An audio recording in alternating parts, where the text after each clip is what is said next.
There we go. Not a fan of this core being right there, but it is what it is. Alright, hey guys, Zomb Phox here, and it is time for the playoffs to begin for the UFL. We are about 15 minutes from the game officially starting. It's going to be pretty wild. Now, I'm just trying to look at everything right now. We'll not be playing. Game starting. I know weather was a concern earlier, but it looks like it's not. Starting a poll. Who wins? Stallions and Panthers. There we go. Start the poll. Sup, Lil Cam. Sup, MB. So, of course, we have the Sup, Mike G. So, we got the 2 playoff games today. Now, with just an FYI how the stream is going to work, we're going to be on this stream until the game is over. Then this stream is going to end, and we're going to transition directly to the other stream, that being the USFL Conference Championship game stream. So with how the UFL's been, that stream probably won't end up starting until about like 3:10, so it might be about like 15 to 20 minutes late. But I don't know exactly how it's going to work out, but that's the plan, because you can't really have 2 streams going at like the exact same time in a lot of ways. You kind of have to stop streaming and go to the other one.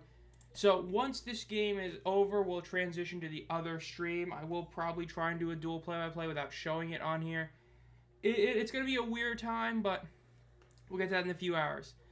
Sub teaser. All I know, man, this stream is going to be something else, because even though it's technically 2 streams, it is, you know, straight 6-hour streaming. It's going to be rough, so hopefully it's good. I know right now you got a lot of wild sports going on. I forgot what I have. I mean, because you have the insane Yannick Sinner versus Carlos Alcaraz going on right now on USA Network. It's been 5 hours. No, I have not watched it all, but I put it on like a little over an hour and a half ago. I put it on basically when Alcaraz was starting the comeback. I mean, like that one he was down, 5-3, and then he ended up just going back to back was insane. It was pretty wild. So something else for sure. Absolutely insane. Just absolutely wild. I don't know, because earlier there was a big concern about the weather. As I know earlier on the day it looked like there was going to be thunderstorms. So I don't know exactly what the deal is right now when it comes to that. So I can't say for sure right there. But I know the goal is obviously to have their highest of the season, which would be over like 10-5. That's probably a very safe goal the league should strive for. We'll see if it ends up happening. Let's see. So what's going on with the Alcaraz match right now? Anything else happen? One game where Alcaraz to save. It was a while ago. It's still going on. I mean, it's just been insane how this one's been going on. It's really wild.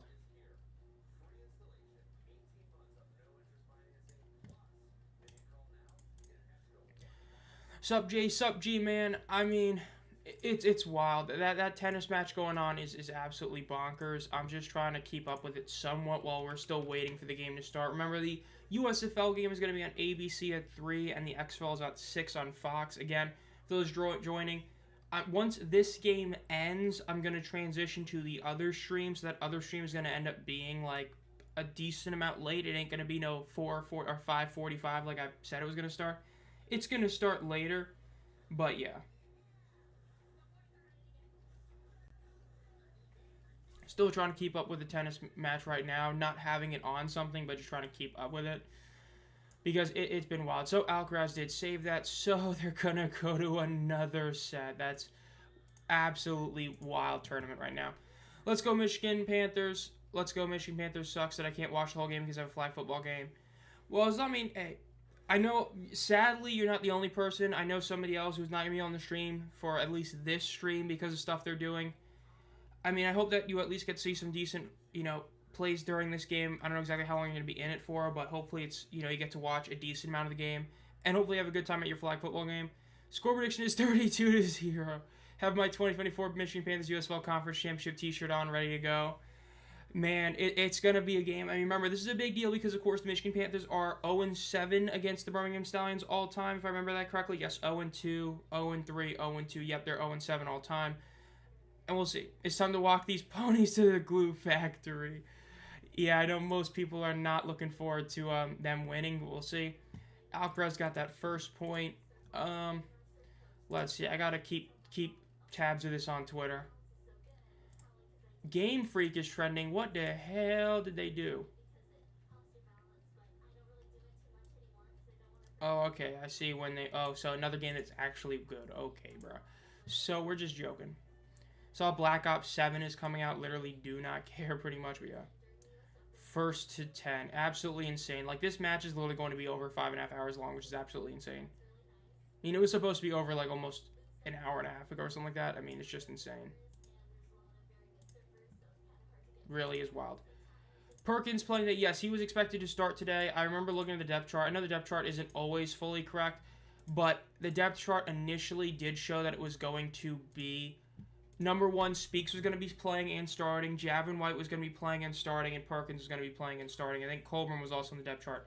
Now, on the other hand, it did look like Kenny H. Lovely is out for the game and Adonis Alexander are both out for the game. So you do have a couple Michigan Panthers who are going to be missing this game. Of course, you did see injuries literally last week in that game, which really sucked, but, you know, as an iconic saying goes, it is what it is. Sup Forrest, across, sup Nope, shaking my boots, praying the Stallions don't win. I hope Bryce Perkins plays good since he hasn't played in a few weeks. That's the big concern I have. I really wasn't a fan of Nolan deciding to not play him last week. I was really hoping to get at least a couple drives in. Hopefully they end up playing well. Of course, we know last year the team had a really good first half, and the second half, well, really at the end of the first half, it all kind of just unraveled, but we'll see how it goes this time. And then, of course, other things that happened this week, and the Canadian Open's going on right now. I know Lowry started off really good, but then when I turned that off, it was when I turned on the tennis match, and so I know right now Yu is leading the tournament. Definitely one of the more wilder tournaments. Still really anyone's tournament. Everybody's like, I mean, you got like 15 guys within 3 strokes of the lead. Just something insane. And then, of course, yesterday's UFC, really not shocking whatsoever. The 2 main event fights. I mean, not a single soul was shocked when they saw Kayla and Merab win. Alcaraz looks to be dominating in that. Looks like he might get the major. That'll be like his 5th major. MV Perkins. It will be interesting to see when the awards come out. I would assume they come out this week because of the fact that he was named the All-UFL quarterback, and I believe it's about the same people vote on the All-League awards and that. You would think he gets the MVP, but we'll see. It'll be interesting for sure. Alcaraz, man. Wild. Go back over here. Just trying to keep up with everything. I mean, it's just insane.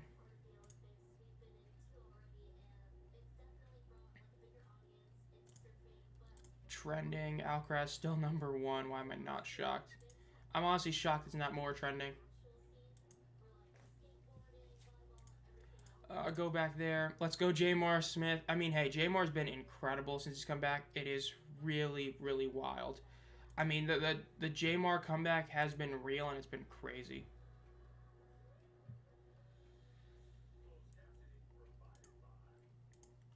Back over here. Who's the most underrated player? And the Panthers and the Stallions. Underrated, it's a pretty tough call. Let me go back to the roster. I would honestly say Javin White might be for the Panthers. I think people really didn't understand just how big of an impact it was when he went down to injury. That defense has not been the same. And yes, of course, Frank Ginn is another big reason for it. But the fact that Javin White went down for a few weeks really did hurt that defense.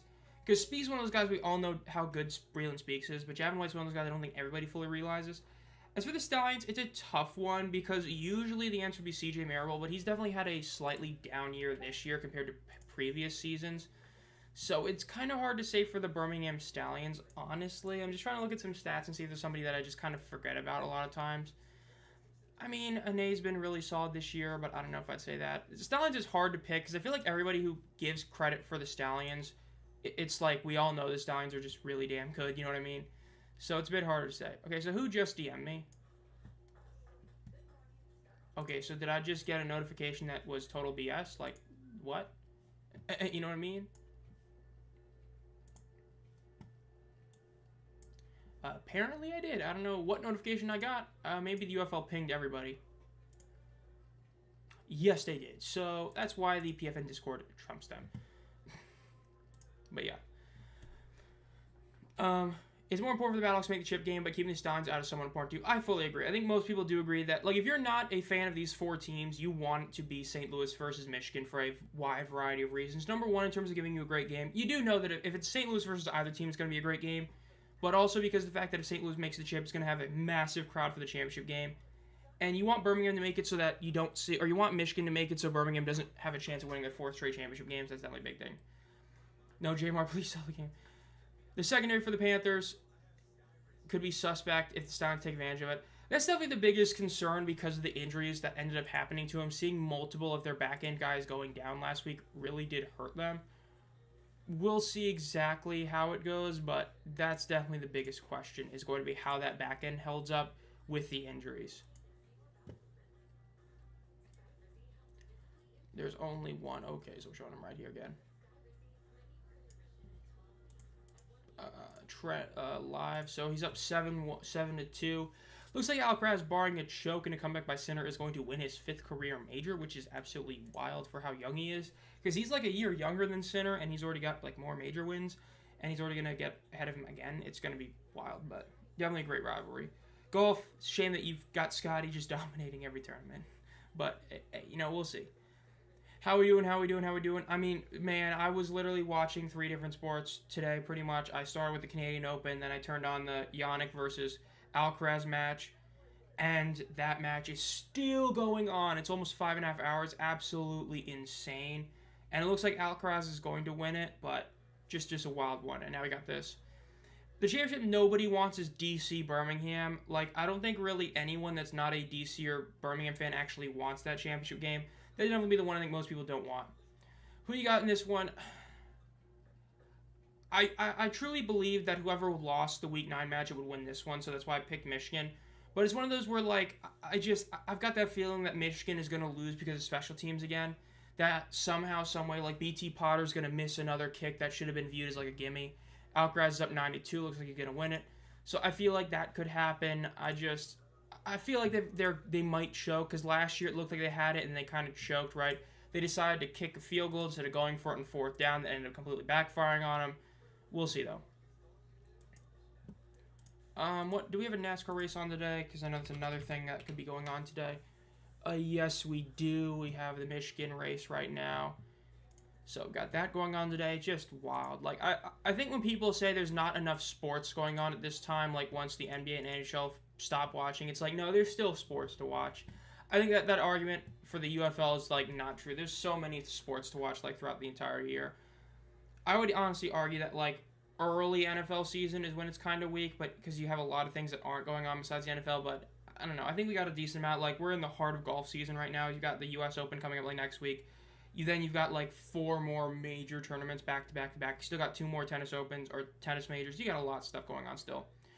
On a road trip, making me choose between your stream or the game. But yeah, because this is the one on ABC, so if you have ESPN Plus, you're able to watch this one, which is definitely a massive W. Because I know, like, Fox, the one that's a lot harder to stream, because you have to, like, Fox Sports was like, eh. I'm okay if the Stallions get in and lose. Would suck to see the Panthers get in there and not win. It will be rough, but DC Birmingham is free real estate, is free eats for BM, then the league's in trouble. True. NASCAR's on Prime. Oh, I forgot it's on Prime, dude. Yeah, I still can't believe they're actually doing that. Absolutely diabolical. It really is sad.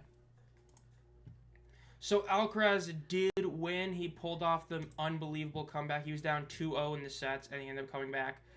Yeah, massive win for him. I mean, that's insane. That probably, I don't know if that puts him at number 1. I don't remember. I know vaguely how golf rankings work. I don't remember how tennis goes, but it's a massive win for Alcaraz. That's his 5th major win, and that's his 1st of this season. He's now back-to-back French Open champion, and he has a chance to be a 3 straight Wimbledon champion. So absolutely insane for him right there. That's just crazy, but only BM fans want to win today. After a long day of work, now I can relax and enjoy some football. I got back-to-back games. I mean, we got 2 games. Hopefully we get some really good ones. We'll see. Got the NBA Finals are on tonight. Yeah, it took over 5 hours. Yeah, insane. But back-to-back French Open champ, wild.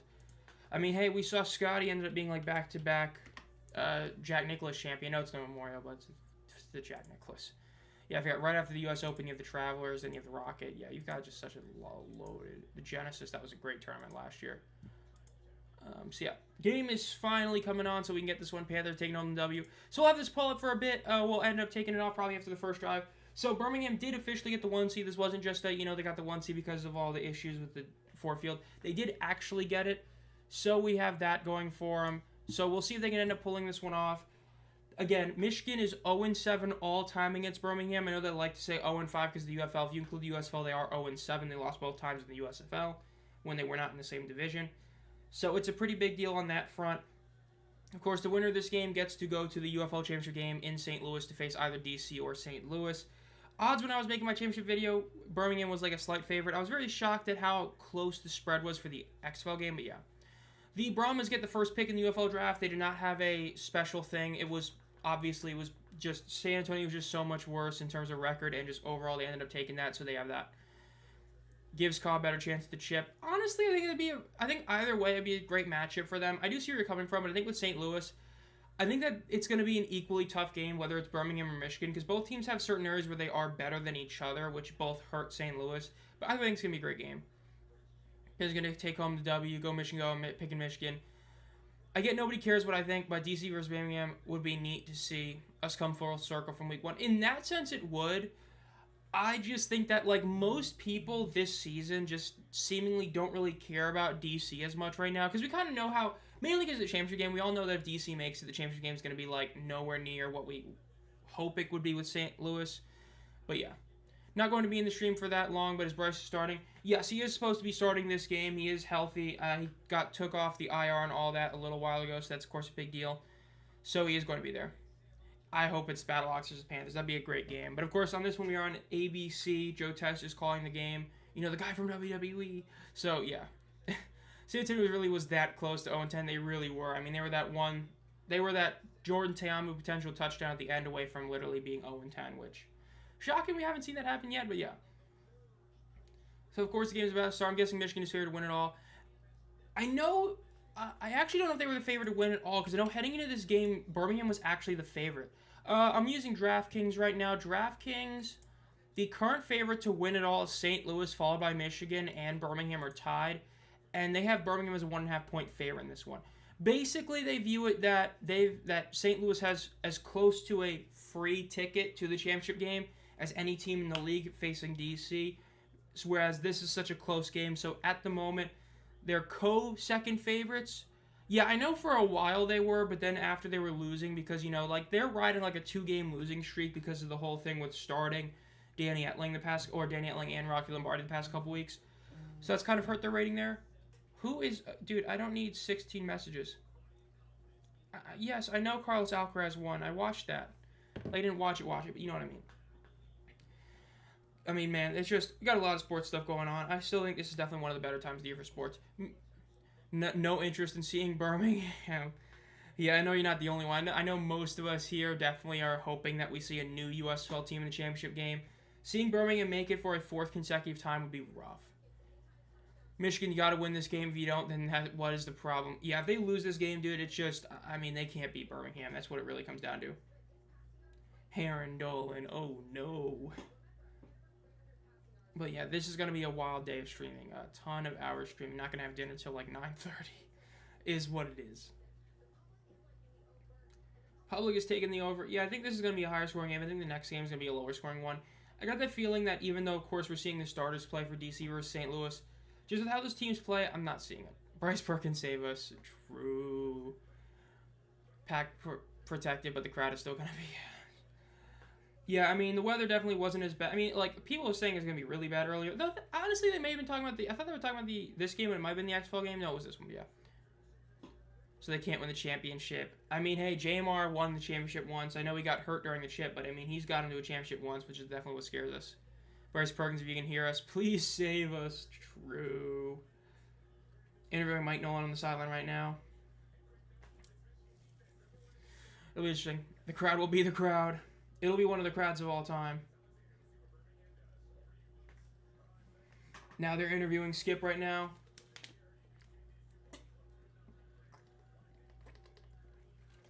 Safe to say Michigan is going to get the ball first almost every single time this season. The home team has deferred because there is no coin flip. It is straight up. Whoever's the home team gets to decide whether or not they get the ball or they kick it off, and they're definitely going to kick it off to Michigan. So, of course, last year's game, for those of you who either do not remember it, did not watch it, or just became UFL fans, last year's USFL Championship game, the Panthers were dominating in the first half. That was up until a fourth down call where they decided to kick a long field goal instead of going for it. During that point in the stream, I said they needed to end up going for it. They decided to kick the field goal. They would miss the field goal. Birmingham would score before the end of the half. At that point, the game changed. The third quarter from hell happened. If you know, you know. And Birmingham would end up dominating the rest of the game. So we know from that time that Michigan has been able to dominate Birmingham for stretches of a game, but never the entire game. That's a big deal. Sup, Tisdale, nice to see you in here. This is going to be a fun one. Oh, I made sure I posted that on Twitter, right? Okay, good. I almost got scared that I didn't put that one up there. But yeah, we'll see. Every time J.M.R. Smith retired. Okay, bruh. Ain't no way they just said that. So yes, it is going to be Birmingham kicking it off to the Panthers. Let's see what they do here. It is returned by Michigan. They get to the 10, the 15, the 20. Cut to the left, get to the 25, the 30. Keep going up to the 35, and they get tackled out of bounds on the 35-yard line.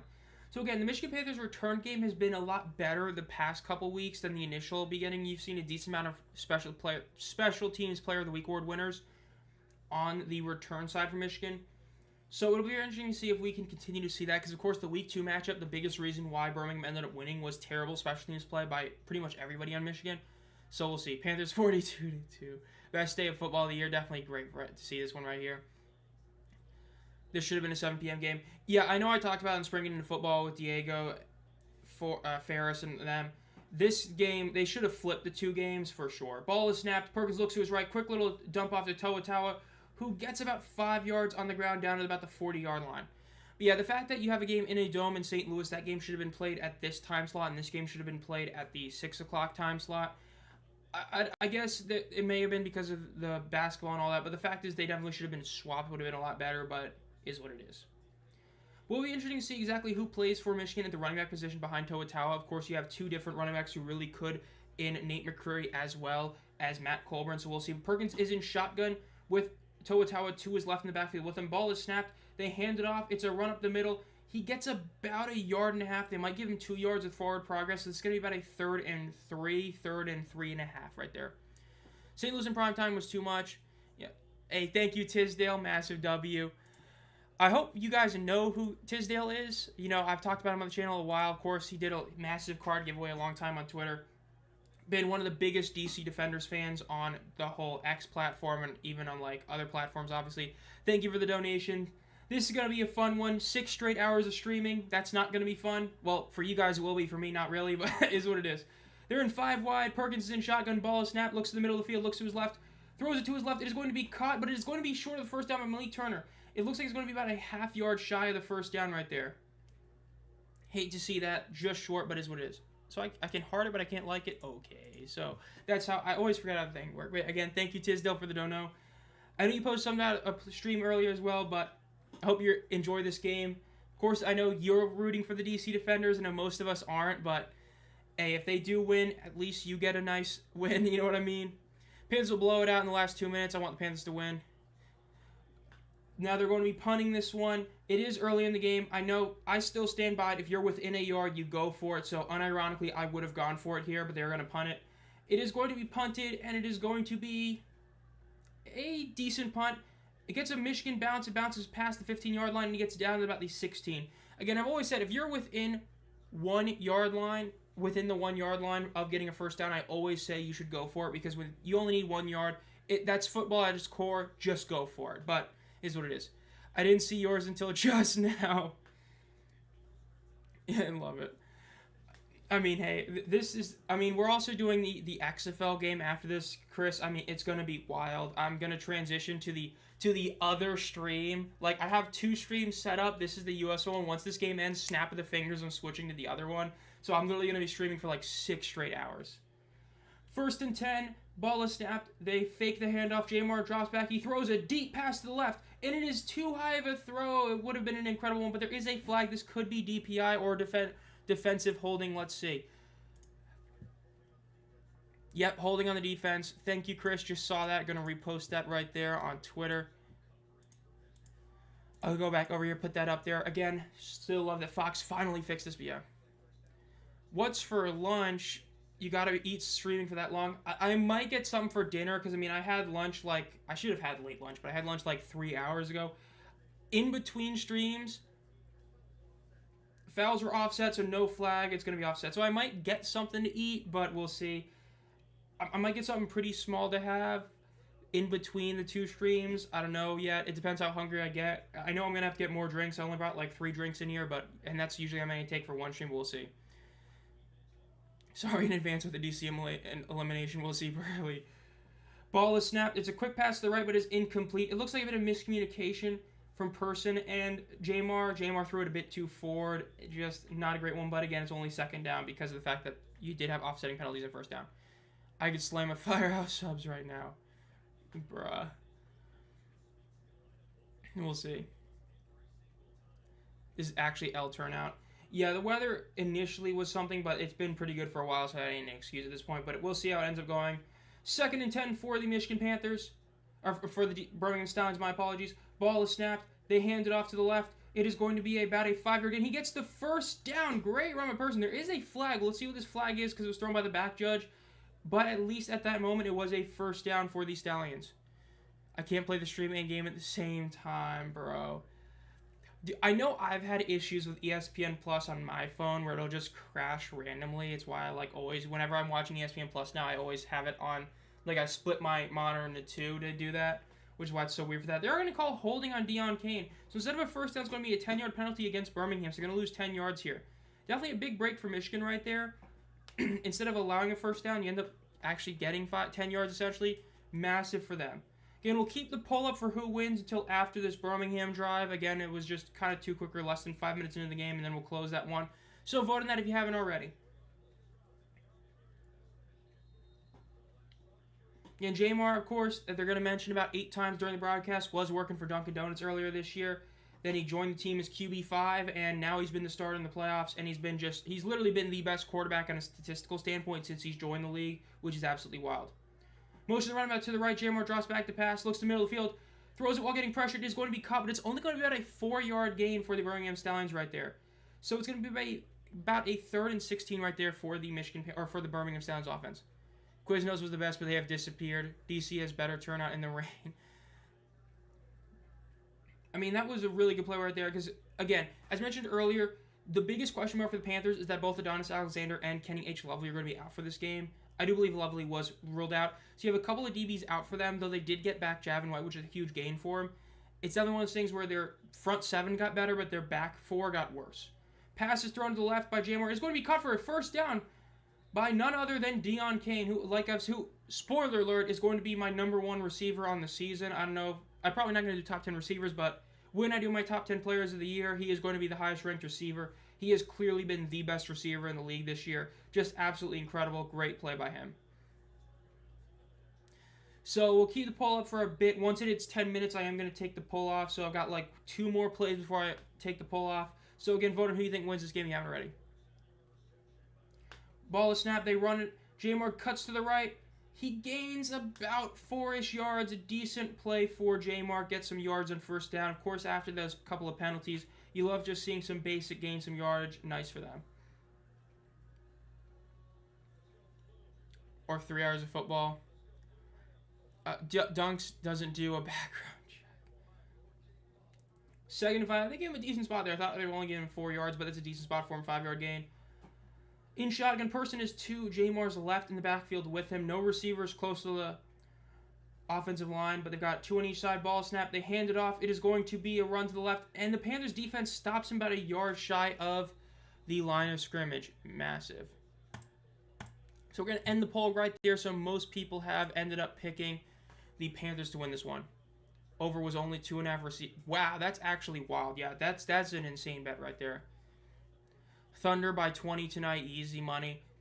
I honestly think the same. I think that the Thunder are going to come out and try to win that game. They need to after choking game 1. I think they know how Indiana played against New York. Because it's very similar, right? Indiana wins the game. They had no reason to win.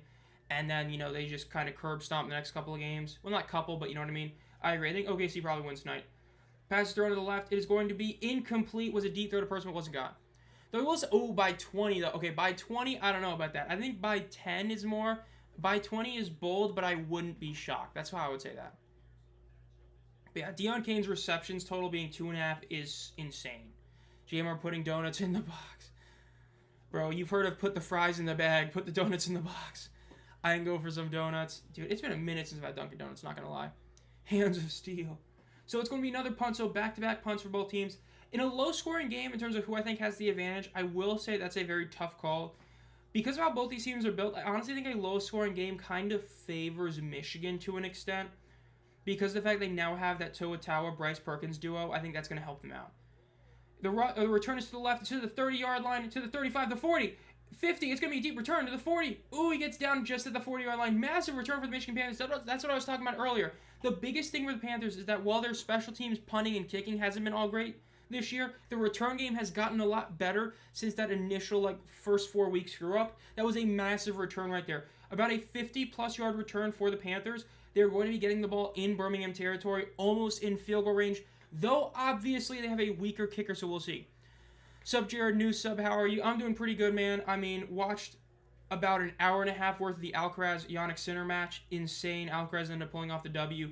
And, of course, now we're starting this one. We're also going to be streaming the XFL game, though. Once this game is over, I mentioned this earlier, once this game ends is when I will be transitioning to the other stream.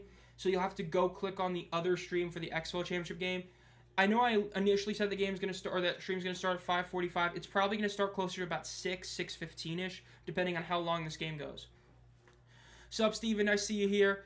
Nice seeing you and Tisdale here. A couple of guys that I know try to make a lot of them, but, I mean, this hopefully ends up being a really good game. Last year was a wild one. If you watched that game, that third quarter especially was one of the most hilarious quarters of football we've ever seen, but yeah. When the Stallions don't score, they don't score.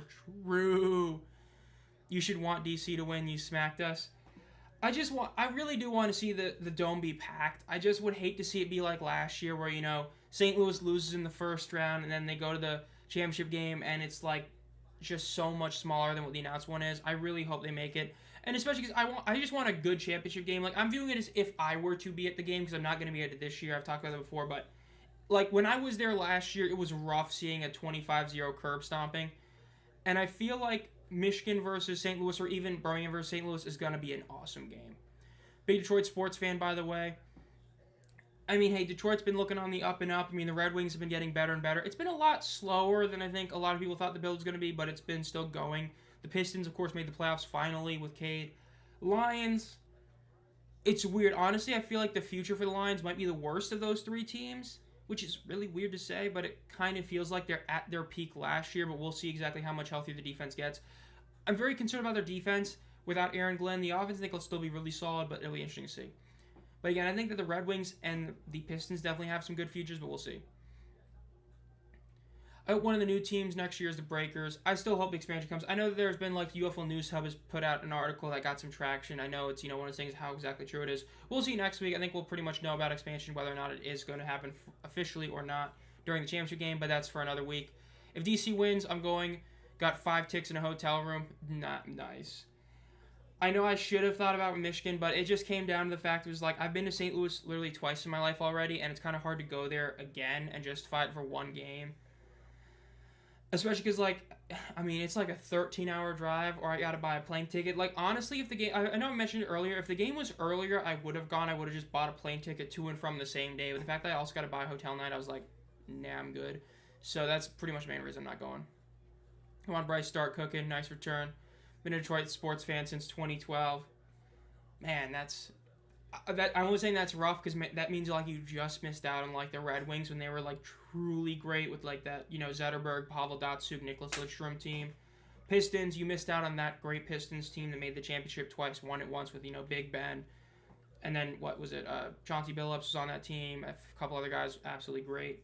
And even the Tigers, even though they didn't win, they still got to the World Series a couple of times with Verlander. So great. Or selling my tickets to St. Louis. Yeah, I'm gonna drag my whole family. Love that massive W. Yeah, we're gonna go on a summer vacation, but it's gonna be to St. Louis and my team wins. DC is going to lose in Max Duggan Cooks or Brandon Silvers comes in at all. I definitely think it's going to be a lot of Sailors. If Sailors gives us one of his classic Jacob Sailors games, they're going to win. If he doesn't, I think DC's got a chance. But hey, that game's in about 2.5 hours. Waiting for the championship just for that announcement. True. They hand off the ball. Is a run up the middle for Toa, and he gets about 7 yards. Really good rush right there for the Panthers on first down. I will say, for those of you interested, I have fully finished and made both the Friday Night Football tier list video and the Memphis-Houston should they relocate video. Now, when are those videos going to come out? That's a fantastic question. They'll be out within the next 3 weeks. Just when within those next 3 weeks, I have no idea. It depends when announcements come out. It depends on a lot of that, but I do have those videos already made. Panthers are in shotgun. 2 receivers on both sides of the ball there, really close to the offensive line. Ball is snapped. They fake the handoff. Perkins runs out to his right. He is going to throw it. It is going to be caught for a first down and then some. It is going to be down at about the 24-yard line. Really solid play by the Panthers right there. Good play design. Again, they are in field goal range, so we'll see how that goes. Anteos had 1 rushing yard last game in week 3. Max Duggan can't pass, though. Yeah, if he gets pressured at all, he ain't going to pass, but it's so awkward. If Duggan gets any pressure, he can't throw, but if he's getting no pressure, he's, like, accurate. It's so weird, but go Panthers. Nice to see you here. Wolverines won in the CFB a couple years ago. Yeah, I forgot about that. Yeah, Michigan getting the W. Of course, that was against... they lost TCU and they won the next year. I forgot about that. This game is on ABC and ESPN+. They run up the middle. It's going to be about a 2-yard game for the Michigan Panthers. This game is on ABC and ESPN+, and then the UFL Championship game will be on Fox. I'm streaming both games like this, though. Of course, it'll be on a different stream. But yeah. What Michigan needs to do is lock in the second half. True. I have a Wolverines championship shirt and massive W. I keep hearing that some fans want the league to get rid of the UFL and USFL Conference, switch to West and East, which is confusing me. I really hate that. I know I put my thoughts on the James Larson tweet as well. Again, that might be another video for the offseason. I'm planning to do more opinion videos. I know, like, within the last year, I've literally made, like, 2. I'm planning to make probably at least 3. That's going to be one of them. I think they need to stick with the USFL XFL conferences. Ball is snapped. They hand it off. It is going to be run to the left. He breaks a tackle, and he gets about another 4 yards. It's going to be about 2nd or 3rd and 4 here. I mean, like, I think it's like thinking about the NFL, man. If you got rid of the AFC and the NFC, think about how much worse the league would be. Like, if you don't have... You know, the NFC East is such an iconic division. If you were to get rid of the AFC, NFC thing, you would probably have to change that division. It'd just be terrible. I would hate that. I think they need to stick with the XFL, UFL. Keep the rivalries you have, grow other ones. I think it's great having divisions not being fully based, or conferences not being fully based. That's why I've said I don't even want divisions. I want them to just keep conferences. Ball is snapped. Perkins throws over the middle. It's going to be caught. Down to the 5. He's still on his feet. Hicatini gets to about the 3-yard line. It is going to be 1st and goal from about the 3-yard line. Yeah, I think that I just want them to keep conferences. I don't like if they expand to let's say in the future they're at 16 teams. I would rather them be 2 8-team conferences just to be different in that aspect. I'd be okay somewhat if they make divisions, but their divisions are like 3 teams. Again, be different. I just don't want it to be divisions of 4 teams, honestly, unless they do something really wonky where they get like 3 divisions and it's really wonky playoff, because that'd be fun. Which, again, video for another day. 1st and goal for the Panthers at the 3-yard line. Perkins is in shotgun, 1 man to his right in the backfield. Ball is snapped. They hand it off. Toa gets the touchdown. Michigan is first to score. It is 6-0. Michigan over Birmingham with 5 minutes left in the first quarter. XFL rivalries were fire, and they only got better this year. I mean, St. Louis versus DC is huge. St. Louis versus both Michigan and Birmingham are such great rivalries because of the fact they only happen once a year. It's, again, the Steelers-Cowboys. That's an iconic rivalry, despite the fact they weren't even in the same conference. I think that when you see things like that, you got to keep it the way it is. I really do want to keep the conference names the way they are, especially because it is about the history, USFL and XFL. They do have history. People who try to act like they don't, they do have history. I would love to keep them like that. They're going to be going for 1. The Panthers, of course, go for 1 more than any other team in the league because they're the best team at it. They do a pass. It is going to be cut. It is going to be good. Cole Hicatini gets the 1-point conversion.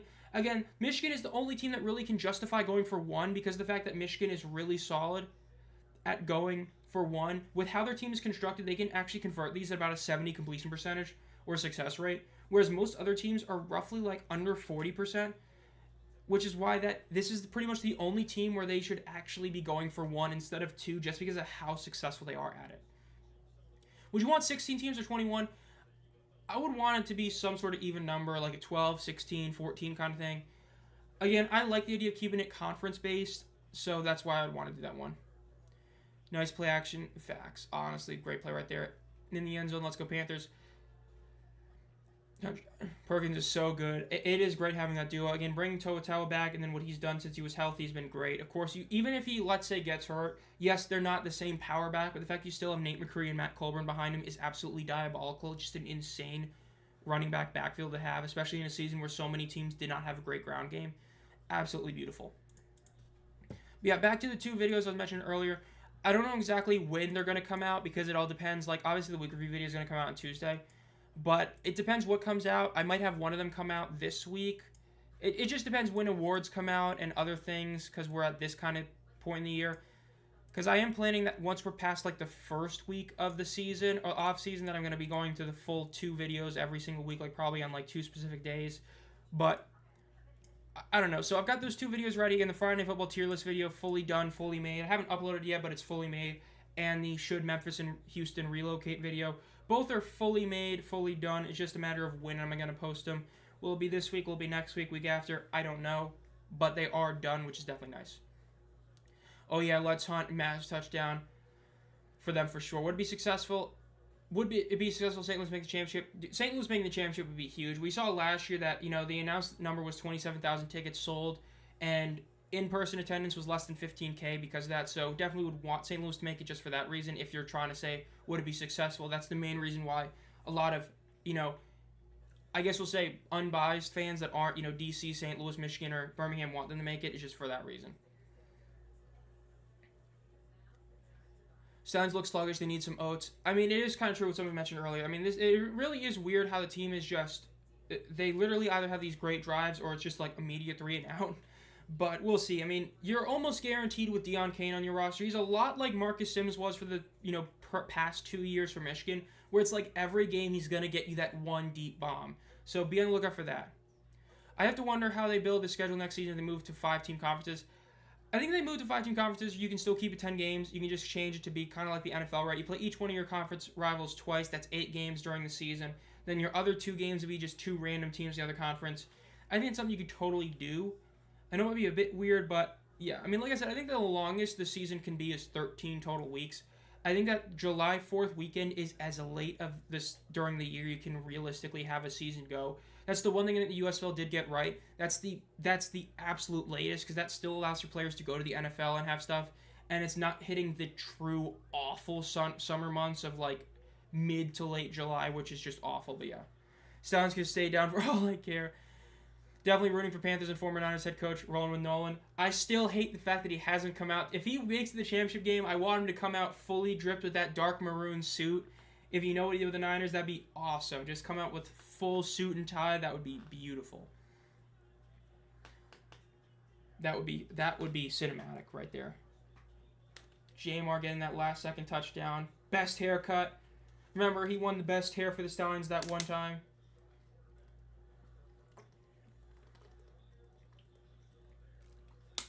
Stop glazing the Stallions, bro. Absolutely, it will be great. Speaks needs to say hello in person to person. Yeah, I mean, Speaks, of course, it was great seeing him come back, getting, more time. That's what I really wish they with Perkins. I mean, Speaks didn't have to play the last 2 weeks, but he did, and he was getting back, extra time out there is what you love to see. Stallions' return is going to be down about the 33-yard line. Decent return, not as good as the Panthers one, obviously, but still decent. We'll see what Birmingham would do here. Way back when coaches just wore upper-class street clothes.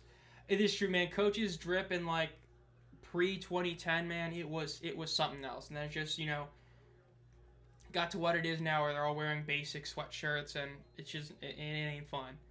It is, like, you go back, look at, like, OG pictures of, like, the 80s and 90s of those, like, incredible jackets. That was insane. Jamar is in shotgun. CJ Maribel is in at the running back position for them now. No rookie person right now. He is to the left of Jamar in the backfield with him. 3 receivers to the left, 1 to the right. Ball is snapped. They hand it off to the right. It is going to be about a 4-yard gain for the Stallions. Or just be Belichick with the hoodie. Yeah, cut off sleeves in the hoodie. I mean, the Stallions, that 4-time champ team, still can't believe they actually... Or no, that's right, they're 3-time champs. I'm already not looking forward to them potentially winning a 4th straight time. That'd be just so insane. Jammer going to reach into his Duncan's bag. 2nd and 6, 3 receivers to the left, motioning one of them to... Nope, just motioning him a little bit closer to the line of scrimmage. Ball is snapped, Handoff to the right once again by Maribel. That's a face mask right there. That's an easy 15-yard penalty. Terrible play by Panthers right there. That was an obvious face mask call. Overall, in terms of technicality, not a good play for Birmingham, but that is a clear face mask penalty. It's going to be a 15-yard penalty. First down for Birmingham right there. Let's see here. Next year, 2 teams add in each conference play where the division opponents twice. 2 games outside conference. Yeah, it would be 10 weeks. I think they could do that. Again, it would be really awkward for like St. Louis because you'd want them to play both Michigan and Birmingham because of how great they are, but then you obviously wouldn't get other matchups. But I think that'd be fun. Can we not get the face mask call maybe? Yeah, that was such a bad one. I mean, that was so blatant right there. First and 10 for the Birmingham Stallions. 4 minutes left in the first quarter. I beg for J. Marcel harder than 2016 Falcons. Bench him. Let's see what the Stallions do here. Ball is snapped. They hand it off up the middle. It is going to be a 5-yard gain. It's going to be about an 8-yard gain. Got a bit of a second effort right there. Massive play right there. Again, Marlon Williams with that play, using a bit of that, trickery with them, putting 2 guys in the backfield with Jamar, which should do a decent amount. Wait, was that a face mask? At least from what I saw, it looked pretty much like a face mask. So again, really solid first down play for the Stallions. It's going to be about 2nd and 2 for Birmingham right here, which you definitely love to see. So let's see what they can do here. Again, they're getting close to field goal range. Harrison Mevis has been one of the better kickers of the league, which is a great thing for them. Of course, this is a battle of one team that's a very consistent kicker versus BT Potter. Ball is snapped. They hand it off. It is going to be a first down for CJ Maribel. He gets maybe about half a yard extra, but still a first down. Solid play for them right there. See what's going on in the Twitter space right here. Hicatini converts. Michigan, you're about like a while late for that one, Chief. I saw Spike Lee at the French Open. I was like, dude, why is Spike Lee there? Like, bro's just doing everything but that. Who's rooting for the Panthers? True.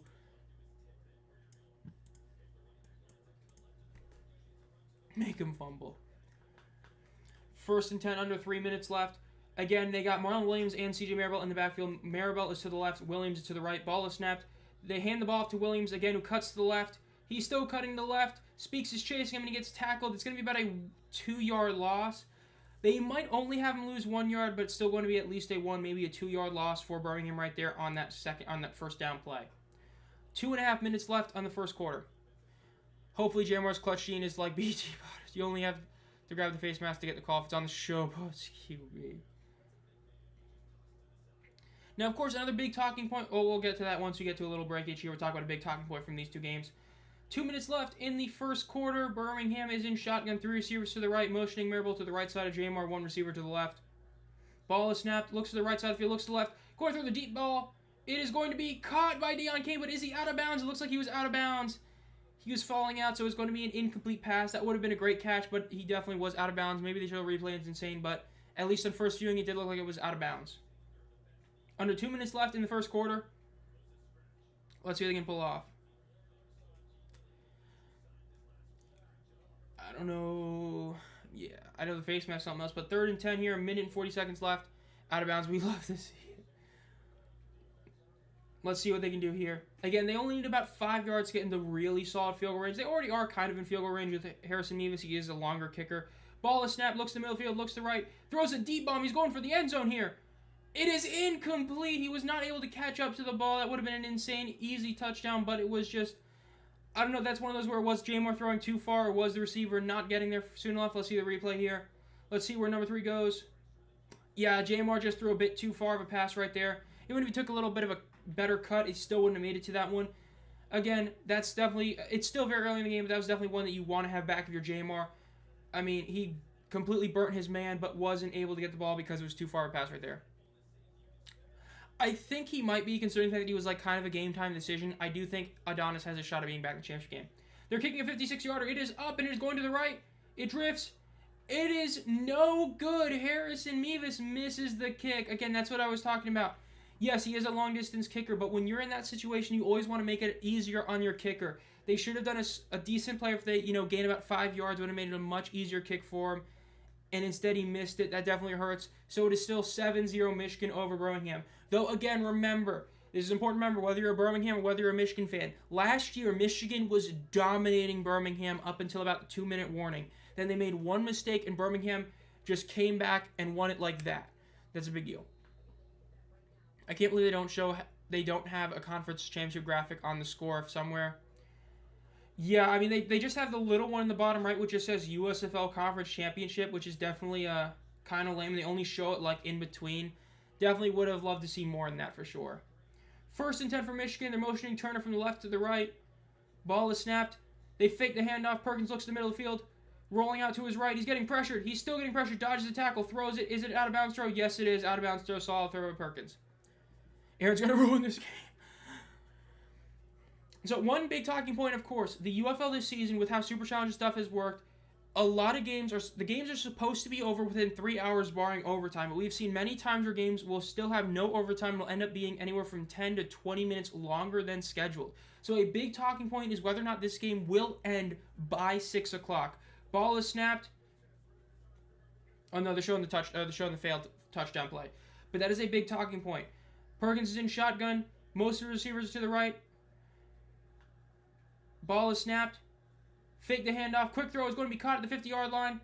And he gets down about 2 yards shy of the first down marker. Really solid play right there. Bro glazing and throw out of bounds like Collinsworth. Glazing Mahomes. Okay. But, so that is a big talking point. Will this game end at a reasonable time? It is the end of the first quarter, 7-0. We are at 3:36 p.m. EST.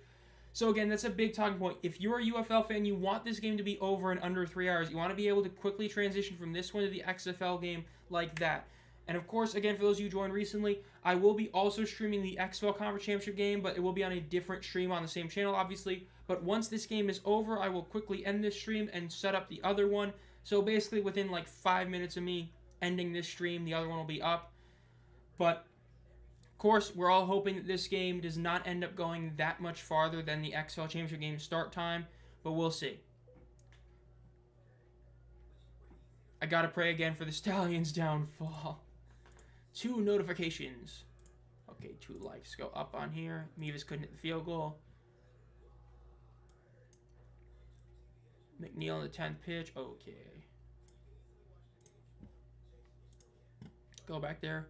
Yeah, won the first quarter bin here, though. True. Sadly true. Let me see if I can pull this up on another tab. 2024 postseason. Bruh, you guys really don't know this. I get, like, you change it, but, like, come on, man. Okay, so we're not going to go there, but... Yeah, this final score of that game, it was a rough one. Michigan, like, was up, like, 18-3 or something. They blew it. We need someone new on the USFL side next year. True. I got to pray for this. Oh, yeah. It's different. We'll see. Expansion might shake that up. We'll be interesting to see what ends up happening next week. See what rumors ended up being true. What rumors ended up not being true. You know, what happens. Again, odds are we'll probably find out this stuff during the championship game. I'd be shocked if they don't announce it then, but then announce it, like, randomly in, like, July. It'd just be really weird. So we'll definitely see about that. Again, still a commercial break in between quarters. Of course, 7-0 Michigan over Birmingham after Birmingham missed a field goal. But as mentioned before, this was, again, something similar that happened last year. Last year, the Michigan Panthers were dominating Birmingham, decided to kick a field goal, missed the field goal, Birmingham scored, and then Birmingham would just end up dominating the rest of the game to win that one pretty convincingly by about 13 points. So, it's never over. Of course, with Birmingham, you know this team can really do anything. Of course, they had that huge comeback against Houston, or that hilarious comeback against Houston is a better way to view it. So, that's, of course, a big deal. But we'll see what ends up happening. Let's see, any notifications there? Nope. Okay, so nothing there. I guess while still in commercial break, checking the score of the Canadian Open, I guess. Because, I mean, that's pretty much what's going on. Sam Burns is leading. Wow, he's shooting -7 today. That's absolutely wild. Lowry, man, he started off so hot. Shame that he's just not keeping it up, but yeah.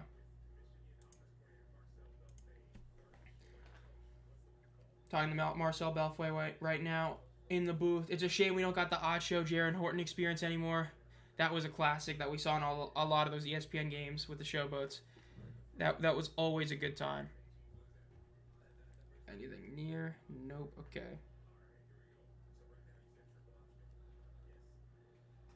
And back that out. USFL Conference Championship game. Let's see what Michigan does here. 15 minutes. Second quarter just started. 7-0 is the current score. Both teams still have all 3 timeouts, and both teams have not even used their Super Challenge at all yet.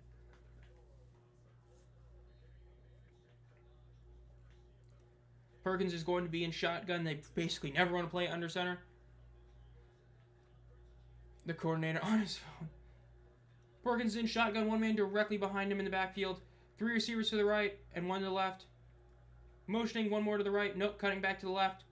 Ball is snapped in 3rd and 1. They fake the handoff. They throw it to the right. It's going to be caught by Malik Turner for the first down and then about 1 extra yard. Solid play right there. Definitely love to see that again. Just get the first down. You don't have to do anything massive. You don't have to gain like 10 yards. Just get the first down. Love to see that. Solid play design right there. Again, while Mevis did miss the field goal, it is a big deal that Michigan does have a kicker in BT Potter, who it's not even like his kicks have been blocked. He's just missed the most kicks of the year pretty much, so we'll see. Hoping Michigan beats my... Bruh. Embracing the team's culture. Yeah, I mean, that Week 10 game was rough. Memphis just annihilated this show, but it was bad. Perkins in shotgun, 3 receivers to the left, 1 to the right. Running back right behind Perkins. Ball is snapped. They hand it off. And it's going to be 0-yard gain.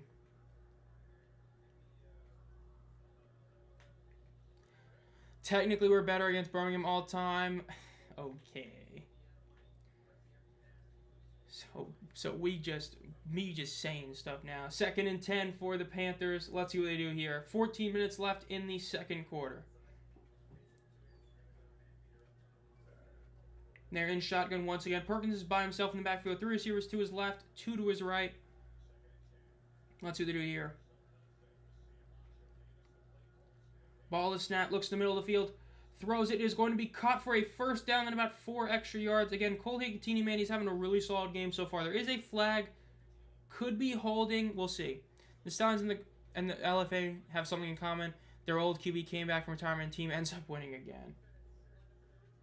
While defensive penalty was neutral zone penalty, so it's going to be declined. First down for Michigan again, really solid, about a 13-ish yard play for Cole Higginson. Again, he's been really solid in this game so far, which of course is shocking considering Gunnar Oaks, the one who just got the all UFL nod, and now you're seeing the other tight end doing really well, which is hilarious, but is what it is. Doesn't matter how they went down. 1-5 is better than 0-7. That is true. 1st and 10 for the Michigan Panthers. 2 receivers on both sides of the ball, running back to the right, motioning him to the left now. Ball is snapped. They hand it off, and it's going to be at a 5-yard gain. Again, Matt Colburn, of course, he was injured. He was on IR for about half of the season, a little over half, but then he came back the last couple of weeks. Nice to see him back at the running back position for Michigan. Of course, that was a big question mark. Who was going to be the main RB2 between Matt Colburn or Nate McCreary? Looks like they're going to give it to Matt Colburn, who, of course, is a really good receiving threat as well. I think that wasn't a full face mask. I mean, he kind of barely touched it. I do like the no call there. 2nd and 6 for the Panthers. In shotgun, Colburn is in the backfield. They hand it off once again. He cuts to the right. He would have been able to break away for a decent one, but he was able to be brought down. Nice ankle tackle by the Stallions. So it's only going to be like a couple yard gain right there. Again, would have been a massive one. Great defense by Birmingham. So 3rd down. They are in field goal range to try and extend this lead. 3rd and 4 for Michigan. Let's see what they do here. We haven't really seen a Perkins run. I wouldn't be super shocked if we get some sort of read option play here or just a play action QB draw kind of thing. We'll see. In shotgun. 2 receivers on both sides of the ball. Running back to the left of Perkins in the backfield. Might be offsides. Yep, it's going to be offsides. This is a free play for Perkins. Still on his feet. Still running. He's still running. He throws a dump off. Malik Turner catches it and gets the first down. Absolutely insane play by Perkins right there. That's what makes Perkins such a great quarterback. That's why many people believe he still deserves the MVP. This should be neutral. This should be offsides on the defense. Looks like one of them jumped really early, but incredible play by Perkins nonetheless. Oh, there might be a face mask penalty here.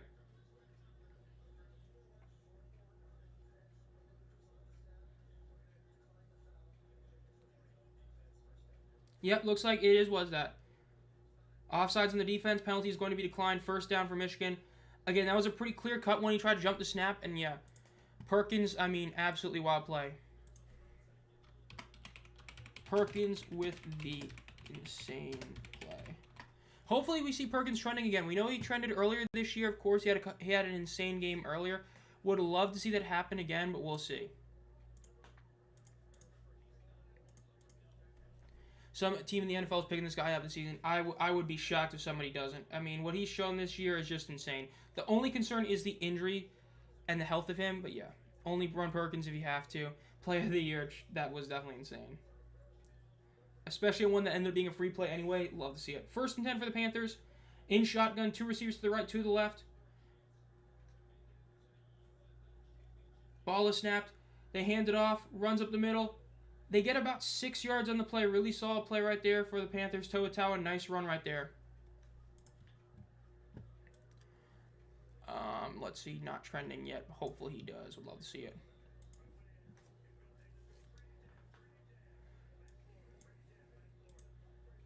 Go back over here. 2nd and 5 for the Michigan Panthers here. 11 minutes left in the second quarter.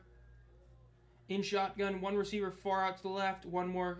Oh, let's see what they do here. Motioning 1 receiver from the right to the left. Cutting back to the right now. Ball is snapped. They hand it off. Right up the middle again. He gets hit and he gets tackled. It's going to be about a 3-yard gain. It's going to be about 3rd and 2 for the Michigan Panthers. Bryce Trickman Perkins. Bro, if C.J. Stroud is out for a couple of weeks, then I want my Texans to sign him. He definitely could be a solid backup for somebody. Like, some of this talent is just that. It's talent. And I mean, what he's shown this year is just incredible. The highlight reel plays he's done is just insane. Again, the only concern is the health factor. 3rd and 2 for Michigan. Let's see what they do here. Do they go another run play, decide to go for on 4th down? Do they go a pass play for the end zone? Let's see, they're in shotgun. Running back to the right of Perkins. Ball is snapped. They fake the handoff. It's going to be a run for Perkins. He cuts to the right. He gets the 1st down, and he slides. Love that decision. Just slide for the 1st down. Don't risk injury. There's a flag. I need to see a replay, but if that's unnecessary roughness, I might have to say that's a bad call. Let's see. I got to see a replay of that to be sure, but at least on first viewing, I don't think that should have been unnecessary roughness. I think he tackled relatively the right time. Nope, holding. Holding on the offense. So 10-yard penalty, definitely what you don't want to see right there. That really hurts Michigan. Instead of a 1st down, it's now going to be about a 3rd and 12. Definitely not what you want to see. Just one of those guys you know if on the field your team loses a chance. I mean, hey, he's a Super Bowl champion with the Rams. That is true. So we'll see. Mavericks working out. Cooper flag. Whoa, I'm shocked.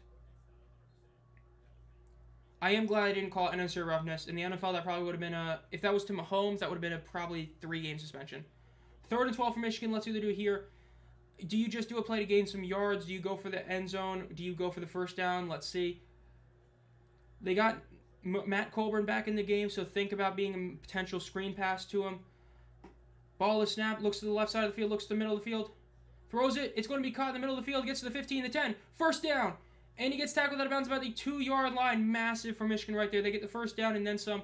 It is going to be that 1st and goal from about the 2-3-yard line. Mass right there.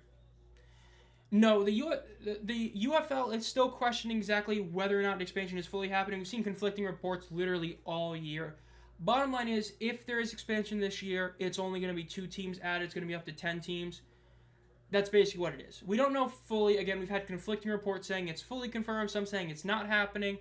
If it's going to happen, it's going to be 2 teams. It's going to be up to 10 teams. More like a 50-yard penalty and a touchdown. That was Mahomes. 1st and goal for the Panthers. They're in shotgun. 1 man, 2 is right in the backfield with him. Ball is snapped. They fake the handoff. Perkins runs up the middle. He gets tackled. It's going to be about a 1.5-yard gain. They're going to be down about the half-yard line, maybe the 1-yard line. Going to be 2nd and goal from either the half or the 1-yard line. Either way, a gain for the Panthers. Love to see that. I would not do another quarterback draw here. I know that St. Louis, they do it again and it would work. I would not do it here. I would probably do a play-action pass, a little check down to the right, but we'll see. 2nd and goal for Michigan, or just straight up running up the middle, Toa. If Toa's in, I just run up the middle. They know it's going to happen. He's in. You know it's going to happen, and he's still going to get it. I might just run it right up the middle, but let's see. 2nd and goal. Perkins is in shotgun with Toa with him. Motioning Turner to the right side of the field. Ball is snapped. Handed to Toa. Oh, no. Perkins holds it, and he gets in for the touchdown. Bryce Perkins with the touchdown. 13-0, Michigan over Birmingham. I initially picked Michigan to win this game, and it was purely based on Week 9. I said whoever lost Week 9 would win this game. That's why I picked Michigan. Right now, they got a lead, but again, they had a big lead last year, so it's never say never. But they got the touchdown, 13-0, Michigan over Birmingham. Really solid zone replay. Again, you had Toa in there. You expected him to get it. You didn't, and you end up running like there. Massive. So 13-0, Michigan over Birmingham. Just a huge play right there for Michigan. Now, again, they're probably going to go for 1 here. Again, they've been a really good team at going for 1. Got about a 70 completion percent or 70 success rate. In shotgun once again. Ball is snapped. They hand it off. And it looks like it's going to be good. He may have gotten in. They're going to talk about this. They're going to have to probably review this one, but I think it was good. Yep, they're calling it good. So it is 14-0 Michigan over Birmingham. Massive right there.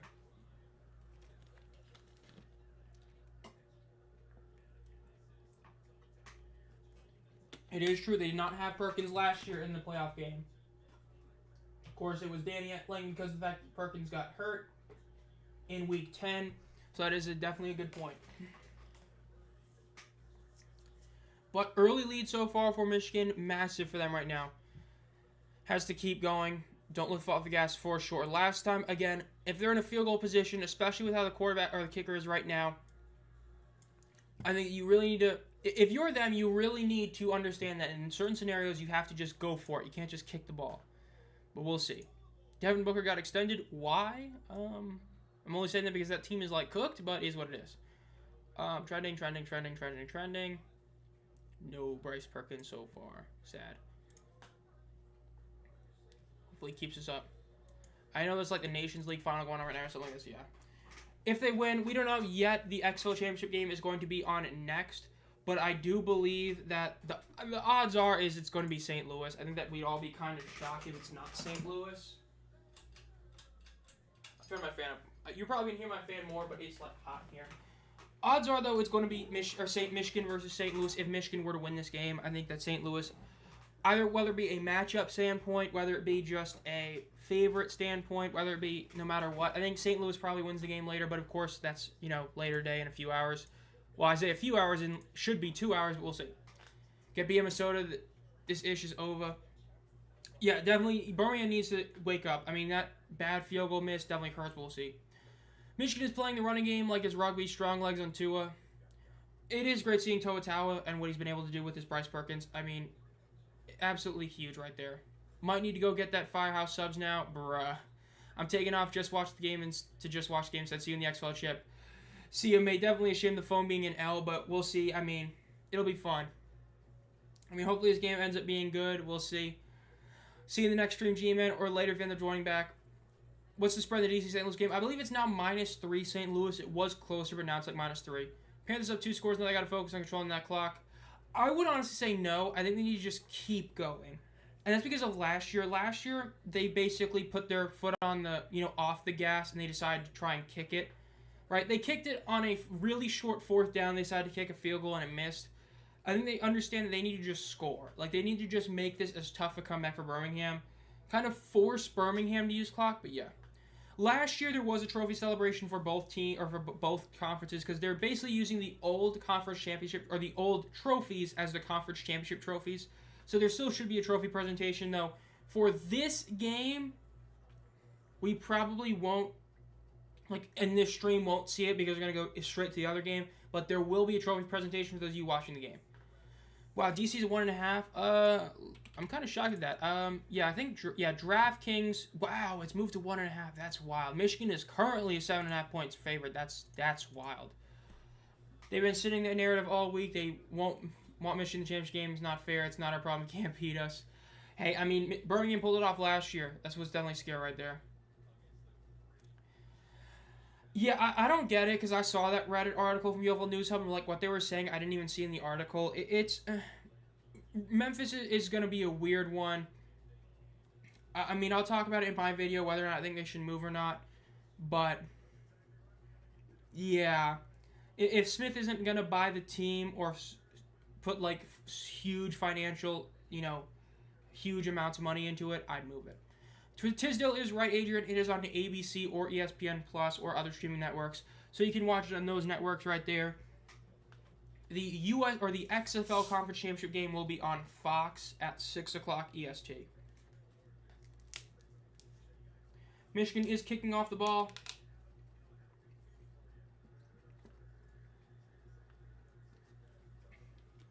Return to the 20, the 25, cuts to the right, the 30, gets tackled about the 34-yard line. Yes, for those in Canada, it is TSN Plus. I did forget about that. I remember I was told that literally last week by Maverick, but I forgot about that one.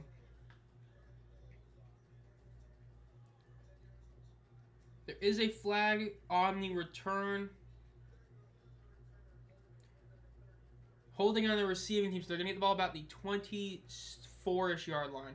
He's doing this. I'm in Pittsburgh, and the game got taken off because of weather warnings. Oof, that sucks to see.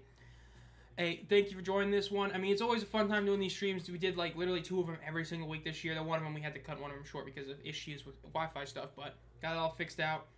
But yeah, this is definitely going to be fun. And then, of course, after this one, going straight to the UFL Conference Championship game.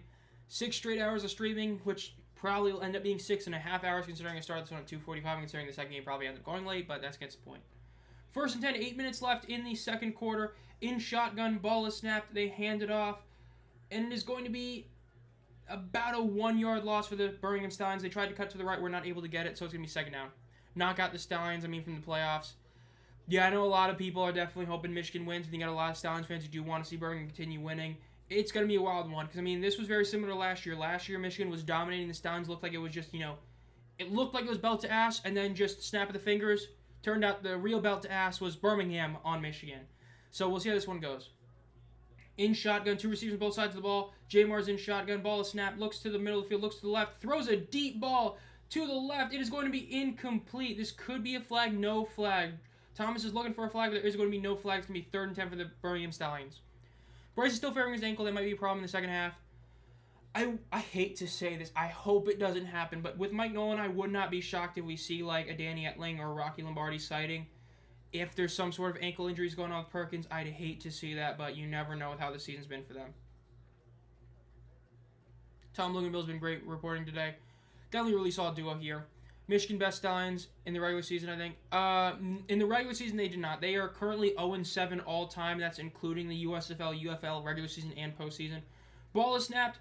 Throws it over the middle. It is going to be cut for the first down to Deon Kane, who breaks the tackle, gets to the 40, the 45, the 50, the 40, the 40, the 30, the 20. He's got 1 man to beat. He gets tackled out of bounds about the 15-yard line. Unbelievable play right there by Deon Kane. Again, as mentioned during the year, I've said it multiple times. If MVP was going to go to somebody that was not a quarterback, it is Deon Kane. He has been incredible.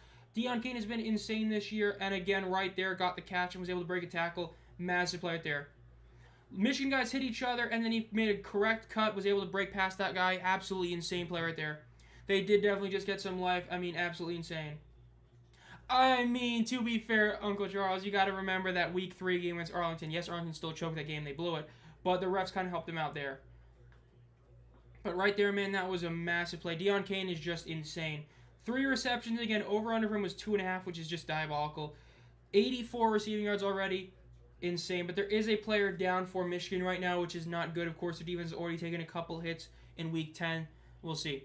We all know the Stallions are the team known for comebacks when they're down. Hey, they pulled it off against Houston. It was like a 19-point comeback. Hate seeing this right now. I believe that's Bryce Tornaden who's down right now. That's definitely rough. Of course, those of you who don't know, Michigan lost a couple of DBs, Kenny H. Lovely and Adonis Alexander, heading into this game because of Week 10. And so if they lose another one, it's going to be a huge issue for their back end. Again, their front seven has been getting a lot healthier, minus Frank Gidna, who, of course, is out for the season. But they got Breeden Speaks back, and they ended up getting... and they also ended up getting Javin White back. But their back end, of course, took a hit. I did not tell who got that block, but that was a great block. That was a great play by Deon Kane. Again, Kane has just been insane this season. Let me try and pull these stats for the season while we are in commercial break. During the regular season, he ended up finishing with the 3rd most receiving yards at 519 or 514, but he also did it with 2 receptions less than number 1 and 13 less than number 2. His 6 receiving touchdowns dominated the league outside of Cornell Powell. Powell ended up having 7, but he was like nowhere near receiving yard total. He was like 100 shy. But Deon Kane, he was just insane this season. Easily the best receiver, considering he also missed the game. Absolutely wild. So, not shocked seeing him make a big play right there. Former USFL Championship game MVP. I believe he was the championship MVP winner in the game that I was at. Let me fully confirm that by looking up none other than Deon Kane on the side. Deon Kane. And I did not mean NFL, but it is what it is. Yep, championship game MVP in 2023. That's what I remembered. I remembered him getting that award. Victor Bolden won it in year 1 and year 2 when I was at the game. Deon Kane won that one, so massive. Hate injuries. It is definitely rough right there. Well, right now the league is the UFL. The USFL Conference has 4 teams. The XFL Conference has 4 teams as well. So right now the league itself has 8 teams total, and yes, I know they decided to merge USFL and XFL and keep 8 teams. It is what it is. Hoping the Michigan Panthers can keep their lead. It'll be interesting to see, of course, because last year, right, we saw it be a really just dominant one right there early on, and then Birmingham pulled off the great comeback. We'll see. This is a classic slip home super challenge territory. It will be interesting to see if we get a super challenge here. Panthers. Defenders more like pretenders, the fakers. Yeah, I think a lot of us are definitely, most people I've seen really do think that St. Louis is going to win that game, including me. I know PFN's crew was about 50-50, but I think St. Louis wins that game. It'll be interesting to see exactly who ends up winning, but I think St. Louis gets the job done. I think the DC is a team not built for the playoffs. At Tisdale, I know, sorry to say that, but I think that the team is just, they're not a playoff-built team. They're a regular season-built team. But as I mentioned before, if they're going to win, it's going to be because they stop Sailors, which they've done before, and because you're going to have Teamu throw for 430 yards and just some stupid stat line. It ain't going to be because of Deion Jackson and Aaron Smith, I'll tell you that. If it is, biggest shock of the year. Let's see what the Stallions do here. I think Mahomes is a great quarterback. Do I like the Chiefs as a team and him? I would say no, but do I understand and respect how good he is? Yes. I think that a lot of times he's been kind of he's been both overrated and underrated depending on who you ask. It's weird, but yeah. They're going to be in shotgun 5 wide, 3 receivers to the right, 2 to the left. JMR gets the snap, looks to the middle of the field, looks to the right, looks to the left, throws it. Is going to be caught for a touchdown. Jordan Thomas, I believe, with the touchdown. Birmingham is on the board, 14-6 right there. First touchdown of the day for Birmingham, cutting the lead down. Will they go for 2? Will they go for 1 is a big question, but right now it is 14-6. Hopefully not. I'm going to the UFL Championship. I'm hoping the Panthers and Battlehawks are in it. I would also hope so. That would be such a great matchup. Both the games they've had is insane. It'll be interesting to see. If DC wins, I'll throw you 499 of my winnings. Oh my goodness. It'll be fun to see exactly what happens. I mean, I think St. Louis gets it done, but we'll see. What's your jersey? Right now, I've got the Michigan Panthers away jersey on. For UFL-wise, I've got the Arlington Renegades home jersey. I've got the Panthers home jersey. Pittsburgh Maulers 2023 home jersey. And that's for the UFL right there. Stallions are going to go for 1 here. They're in 5 wide again. Ball is snapped. They faked a little handoff. Throws deep to the right. Wow, that was a bad throw by Smith right there. That's a throw you do on like 2nd and goal from the 3-yard line, not what you do on the 1-point conversion. That was definitely a bad throw by Smith. Should have at least done something like that, but not great. You can get official jerseys on the UFL shop. You can go to the UFL.com and there'll be a shot right there, or you can just go to UFLshop.com.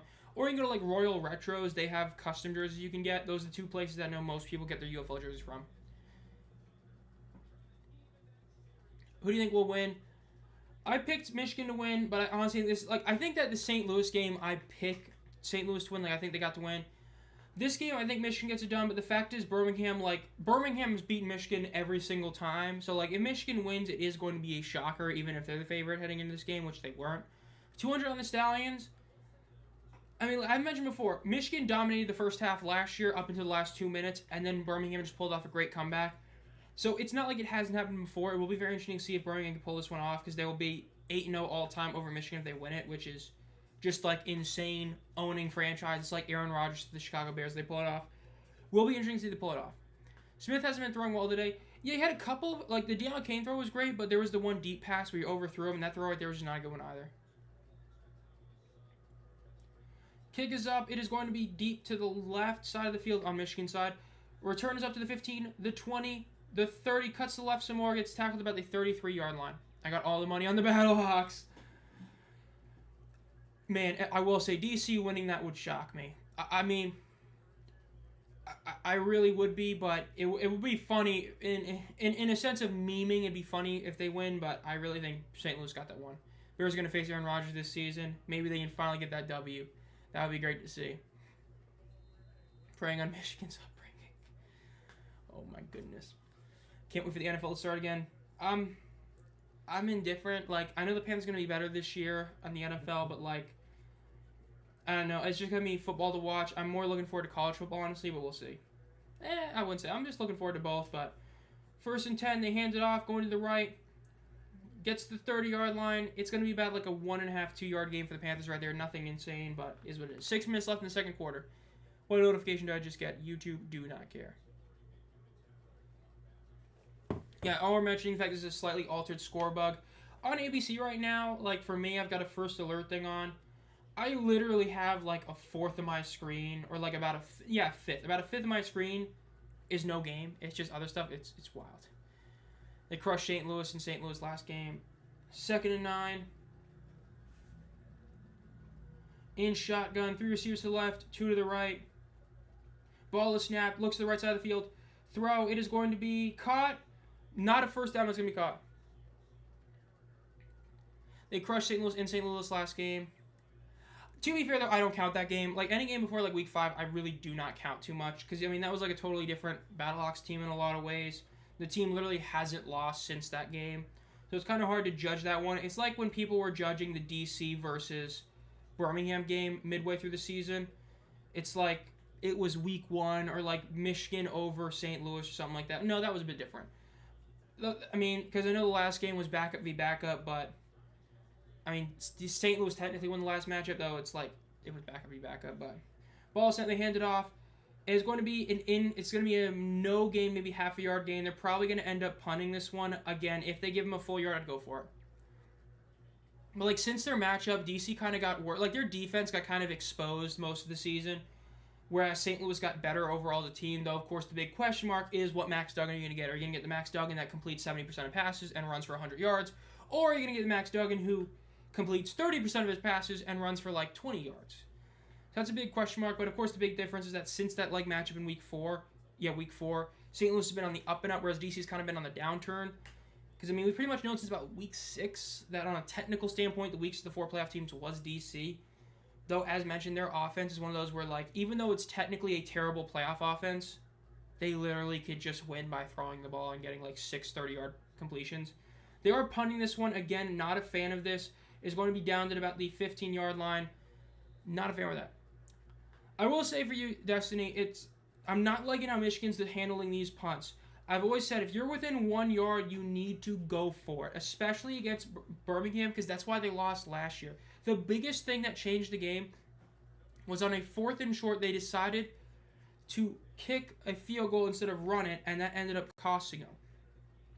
And right there, that was another very, very good 4th and 1. You needed to go for it. Like, I think that in the NFL, we see a lot of teams go for 4th down in really stupid areas, but that's when it's like 4th and 3. When you're in 4th and 1, like a true 4th and 1 or less, you need to get 1 yard. If your team is supposed to be a championship team, you should be able to do that almost every time. Hate how they're not going for it. Birmingham hands off the ball. Maribel cuts to the right, breaks a couple of tackles, gets about 3.5 yards. Looked like he was going to lose some yards, but instead ended up gaining about 3 yards. Really solid play on Maribel right there. If it wasn't for the first alert thing, I think it'd be better. I think this is a solid one. I do like it. I think this is a solid one.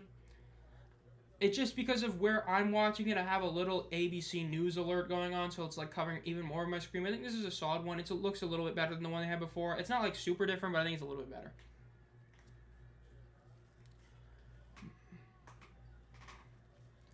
2nd and 7. Ball is snapped. They hand it off. Maribel cuts to the middle of the field.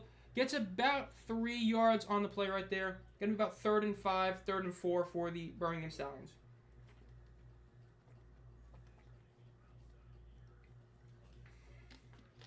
I hope he gets MVP. Like, the fact is what I mentioned. Week 6-ish, Te'amu being in MVP conversation was unjustified. But as the world's #1 Jordan Te'amu hater, the last, 3 full weeks of him starting, he was playing unbelievably good football. Is the scheme catered towards him? Yes. But he was playing incredible football. To where if he wins it now, I'm not going to be that upset.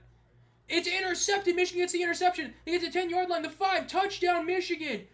Oh, my goodness. Michigan. Kai Nakua, the brother of Puka Nakua and the brother of famous slapper Samson Nakua, gets the pick 6 on Jamar. 20-6 Michigan over Birmingham with 2 minutes and 43 seconds left. Unbelievable. Wild. He just jumped it and got the interception out of nowhere. Insane play for him right there. Michigan is up 14 points. Again, we do got to remember last year. I'm trying to pull up the score. Michigan versus Birmingham. USFL 2024. I'm trying to pull that stat up to get the big point about this one. It is important to note last year, Michigan was up by a massive margin heading into the near end of it. Unbelievable. They're going to go for one here. Again, it just, oh my goodness, wild. Let's see what they do here on the 1-point conversion. Ball is snapped. They hand it off. They fake it. Perkins runs to his right. He breaks a tackle. He's still running. He evades another tackle. He gets in. It is going to be good. It is 21-6 Michigan over Birmingham, but I can't stress this enough. Last year in this game, with 2 minutes and 15 seconds left. Wait, hold up. It ain't showing the time. With 4 minutes left in the second half, or the first half last year, Michigan was up 18-3. They then allowed Birmingham to score, then missed a field goal. They missed a field goal on what was a 4th and 2 that they should have gone for, and then that allowed Birmingham to score again, making it 18-12, and then it would just end up being pretty much over. So there is still life. Birmingham does get the ball in the second half, but again, it is still very much a game. Because, again, Birmingham last year was in a very similar scenario. They were getting destroyed. Panthers were dominating them. And one big mistake by Michigan allowed Birmingham to get some life, and they took it and won the game. Absolutely wild. Insane play by Kai Nakua. Panthers pick 6 fans need to find some more DBs for next week. True. Hell yeah, go Panthers. Yes. MV Perkins, again, with the left hand. Insane. But, again, just absolutely wild right there. But as mentioned a bit earlier, I think that Te'amu went from being an undeserved MVP candidate to where if he does win it, I would still say that I would give my vote to Perkins, but I wouldn't be upset with him winning it because he did actually play incredible football the last, 3-ish weeks of the season. I mean, he was consistently getting, really solid, 70 completion percentage games for, over 300 yards or, 200, so, yeah. Wild. Perkins, I mean, man. Let's see, is there some sort of trending thing on here? Would be cool. I know there's a lot of stuff going on today. So far, Paul Skeens is trending again, bro. Ain't nobody care. I know somebody mentioned earlier. Let me find that chat. Yeah, not Stallions Bears. Do you cover the MLB in college football? The college football, I did do, a live stream, and I do a couple of community member exclusive videos in college football pretty much every year. MLB, not really. I pretty much only watch during the playoffs because I think that baseball, it's too boring to me during the regular season to justify watching a game. Stallions make a return. It's a pretty decent return. Gets past the 30-yard line to the 35-yard line. 7 words or less. Shades of last year. That's really all I have to say. Shades of last year, right? Michigan was dominating Birmingham. It looked like everything they did was working, and then it just suddenly stopped working. We haven't gotten to the stop working point, but that's what it looks like so far. It looks a lot like last year, so shades of last year. Matt Corral is coming in for the Stallions. He is back. Of course, they are looked to be benching JMR at least for this drive. Matt Corral, of course, came in last year. This is really shades of last year. He came in for league MVP Adrian Martinez and was the biggest reason the team ended up winning the game against Michigan. He throws over the middle. It is caught by Deon Kane, who gets past midfield down there about the 43-yard line or the 46-yard line in Michigan territory. Again, this is just like last year. The team benched their starter. They put in Matt Corral, and he ended up, as well, that game he had a couple bad drives, but then he ended up just going bang, bang, boom, scored, and he is now in at quarterback again for the Birmingham Stallions. And Deon Kane's still making big plays. 4 receivers bunched up to the right. It's a quick screen pass. It is caught. Gets about 5. Gets 10 for the first down. Gets 15 out of bounds. About a 15-yard gain. We are at the 2-minute warning now in the game. Absolutely wild. What a sequence of events. A pick 6, and then Matt Corral is back. My goodness. Matt Corral coming in again, shades of last year. Matt Corral coming in to try and save the day, which he did do last year. Remember that last year, Adrian Martinez was playing pretty bad football. They put in Matt Corral in the third quarter, and he ended up scoring a ton of points, got them the W. And now he's coming in for Jamar after Jamar threw a pick 6. Absolutely wild.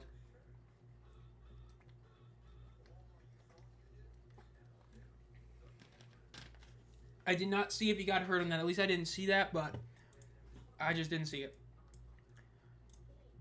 Deon Cain is now up to 4 receptions for 170 yards with 74 yards after catch. That is almost more than every other receiver in the game combined. The Stallions outside of him, I mean, that's insane. The Stallions have 29 yards, not counting Deon Cain. The Panthers have like 85-ish total. Absolutely insane. Wild stuff.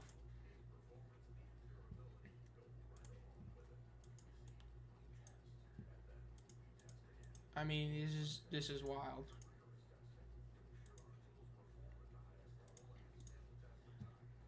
Where they score 51 points together.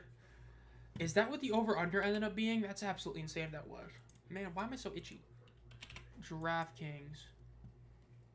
Wow, the over-under is now 55.5 on DraftKings. Holy.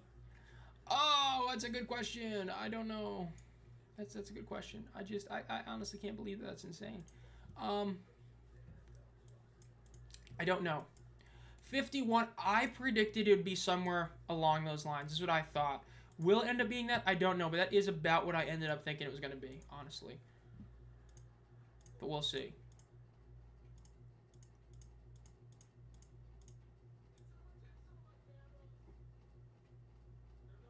My goodness, what a game.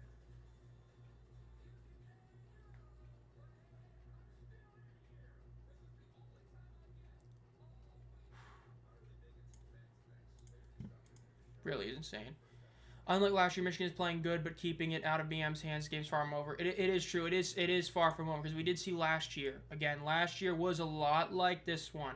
They ended up just starting this great comeback, and they just won the game. So it's still very much a game. It's something that has to be said. It is still a legitimate game. Will they pull off another comeback? I don't know, but it still is definitely a game at this moment. Definitely a big thing to keep to mention.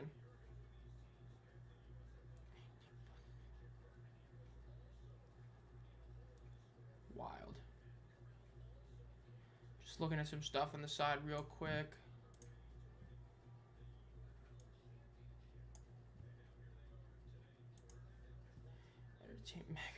I still can't believe Panini made that. That's absolutely diabolical. I mean, really, what a game so far. This is still insane. I can't believe this. It really is wild how this game's been going, honestly.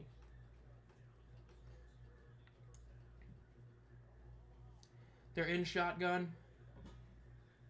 Ball is snapped. Looks to the left. Throws. Is going to be caught for a first down right there. That's a good play by them right there.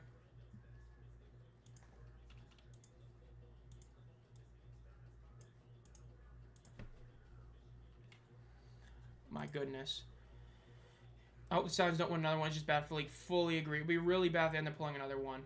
It just would be really hard for fans who are casual fans to really want to watch the league if they keep seeing them win. I was thinking 41 over under. 1st and 10. Ball is snapped. Looks to the middle of the field. Throws it deep. It is incomplete. They were able to break up the pass. Jordan Thomas almost made an incredible pass, or incredible catch, but he was not able to get it. That would have been insane right there if he had been able to get that one.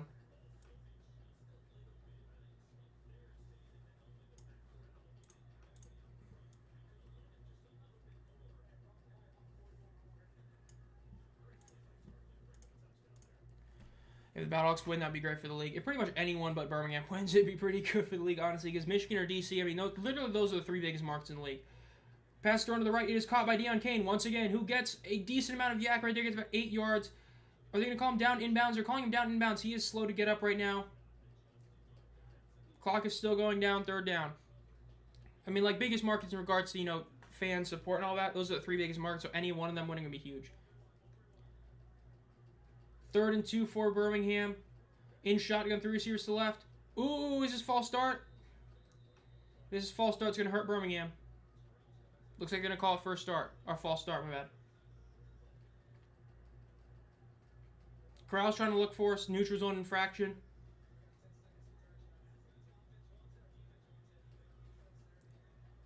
Let's see. They're all talking about the 10-second runoff, obviously, but yeah.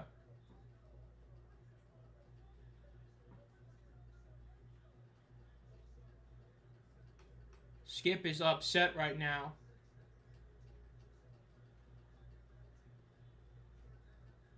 Skip is mad.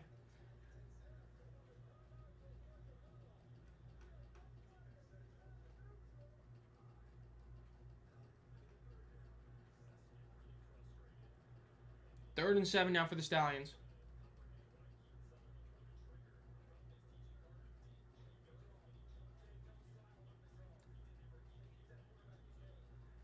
So 3rd and 7 here. Let's see what they do here. Minute 22 seconds left. Again, both teams still have all 3 timeouts and their challenge left, which is absolutely wild that we're this late here. We're overrating a particular team, winning or not winning being great for the league. I wouldn't say so, because if you're a casual fan, you do not want to see the same team win every single year for a league that's trying to start up. I mean, think about how many NFL fans were really sick and tired of the Chiefs winning every single year. Yes, it creates the big boogeyman, but especially if you're a league trying to get off the ground, if you see the same team win every year, it just gets kind of boring. It's a big issue with like the UFL, like the 2010s version with the Locomotives. They just kept winning every single year. Because then it's like, if you're a casual fan, it's just harder to justify watching everything if you know the same team's going to win every single year. So, I mean, especially because then it shows parity, because that's what people want is parity, seeing different teams make it every year. Look at the NHL. The NHL ratings are down. A lot of it is because of who's in the finals. Pass thrown over the middle is caught. It is going to be stopped just short of a touchdown, about 2 yards shy of the end zone. Marlon Williams with a beautiful catch and run. Great throw by Matt Corral. Birmingham is right on the door of the end zone once again. But that's the best way I view it, is the NHL. The NHL, the same exact matchup in the Panthers versus the Oilers, and a lot of their TV ratings went down. No symbols of blame on the Canadian teams. There's always been the Canadian teams in the playoffs. A lot of it is because you have the same 2 teams kind of dominating their way through the playoffs, which a lot of people did not want. 1st and goal for the Stallions. 3 receivers to the left, 1 to the right.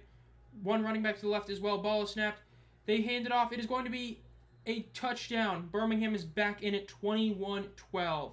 They will probably go for 2 here. That's the correct call, is to go for 2 here. We'll see if they do it. But right there, it is a touchdown. No defense. It definitely hurt right there.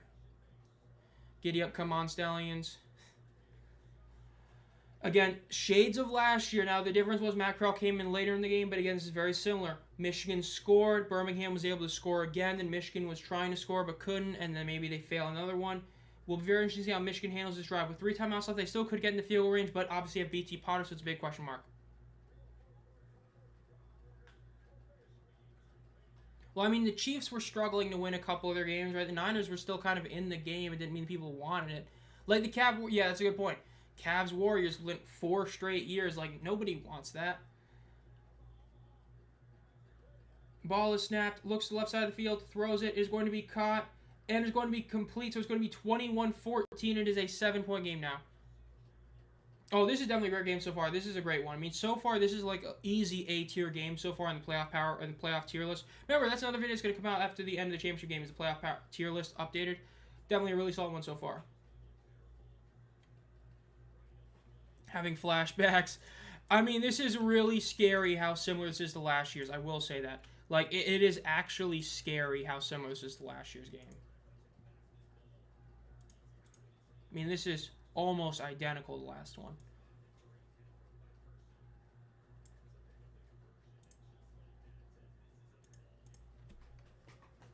One minute left in the second quarter. Well, 56 seconds technically, but let's see what they do.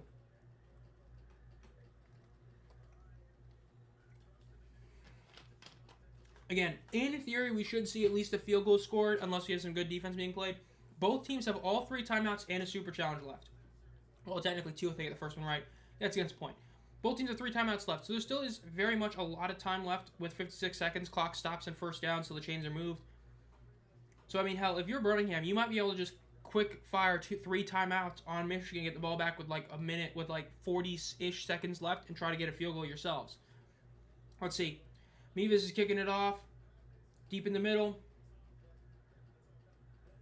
Returned up to the 20, to the 30. Gets tackled down at the 32-yard line. Michigan's playing fine on offense. Don't panic. Danny, don't say that. Don't say that. That's like the name that should not be named. Plenty of time for the Panthers to score again. It's going to be interesting because, again, both teams definitely have enough time because of the 3 timeouts on both sides. Even Birmingham has time to get the ball back and score. Will be interesting to see what ends up happening. Again, 21-14, high-scoring game so far in the first half. See if that continues in the second half, though, of course, still have a minute left. Matt Colburn is in at running back right now. He's to the right of Perkins in shotgun. 2 receivers on both sides of the ball. 1st and 10. at about the 32-yard line. Ball is snapped. Looks to the middle of the field. Throws it. Is going to be caught. There is a flag. Malik Turner catches it, and he gets about 4 yards, 5 yards out of bounds. Let's see what this flag is. Jamar threw a pick six, and the very next drive, they ended up benching him. Again, Jamar did have the one deep pass to Young King, but aside from that, as we've been mentioning, he's been kind of playing off today, and so they put Corral in right after the pick six. And he's the one that just led him on that last touchdown drive. Michigan offense needs to step it up their game. Yeah, they definitely need to try and score something here. Because, of course, remember, Birmingham gets the ball at this second half. Another offsides on the defense. Another penalty you just can't take if you're a defender right there. And it's on NA again. That's what you hate to see right there. Corral's a top 4 QB in this league. I mean, hell, the fact that he's doing this again, like, dude, it might be the joke. Regular season Matt Corral is like a bottom 4 quarterback, and then postseason Matt Corral is literally a top 4 quarterback. Because, like, even though he was solid last year, he was nowhere near as good as he was in the playoff game. And then this year, I mean, he was solid as well. But, like, what he's doing so far, it's only been, like, 2 drives, but he's been looking really solid so far. 1st and 5 for the Panthers after the penalty. Motioning Colburn to the right, 3 receivers to the right, 2 to the left.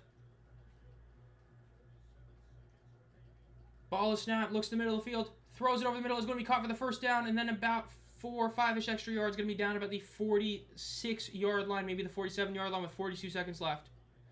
Again, Michigan still has all 3 timeouts. They can still try to get a touchdown. They're going to call a play here. I like this decision, not spiking it. In shotgun, ball is snapped, looks to the middle of the field once again, rolling to his left. He throws the little out to the left. It's going to be caught and out of bounds, about 7-yard gain. Solid play call right there. Game is a W so far, for sure. This is definitely a really solid one so far. Corral Plummer.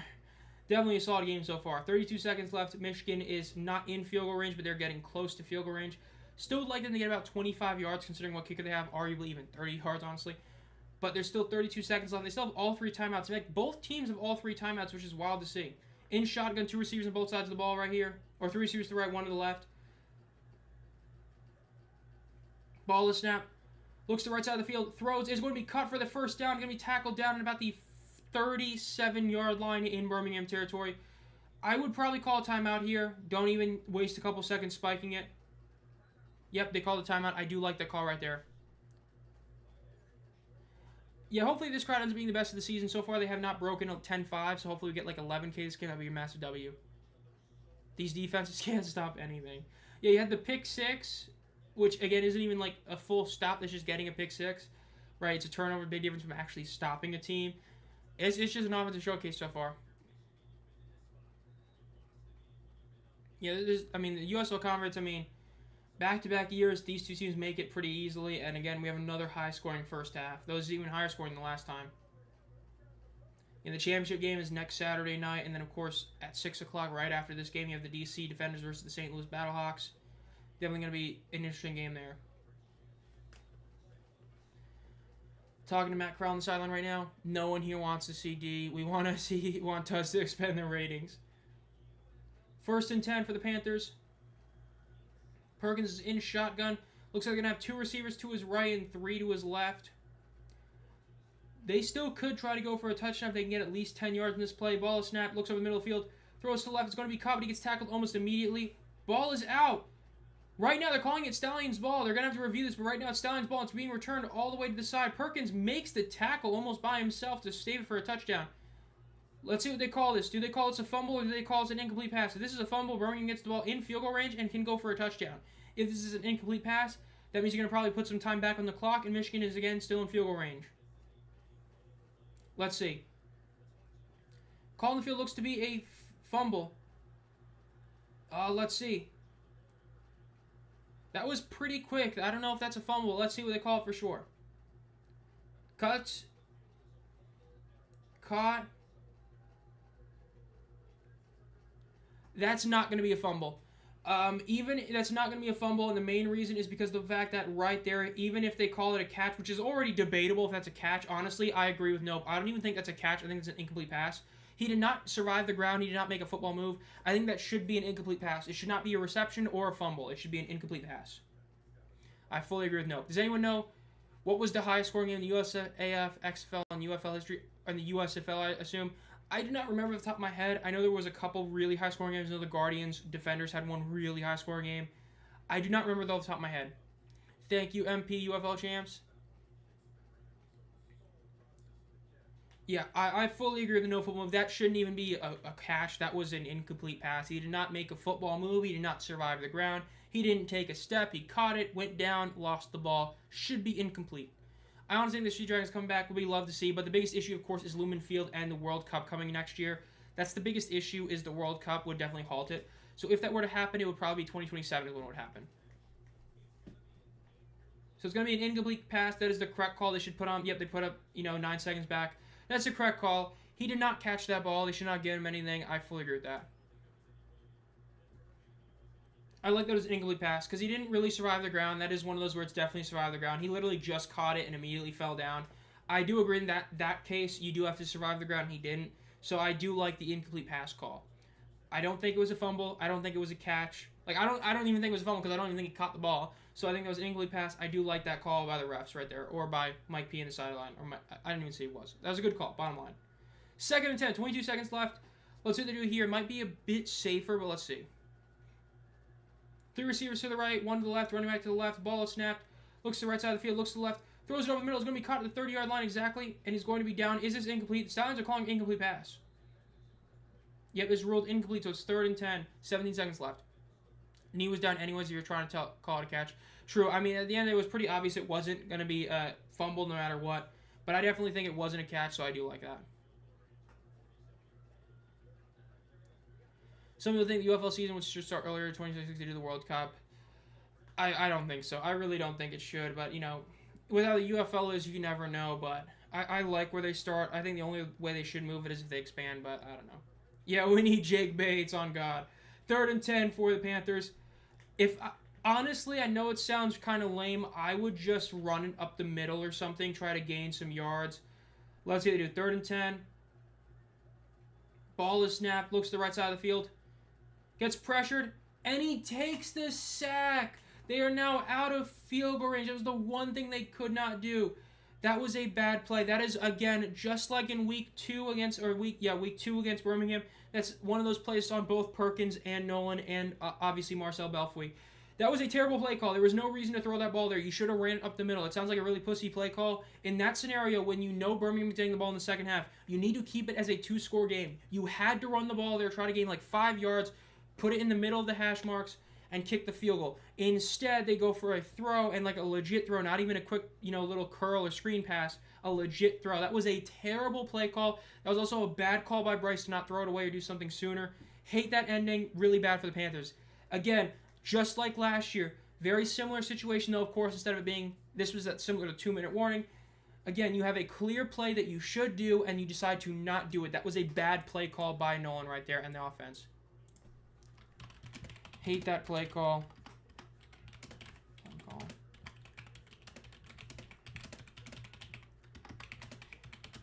And the big reason I would have kicked the field goal, even though I've been saying a lot about BT Potter,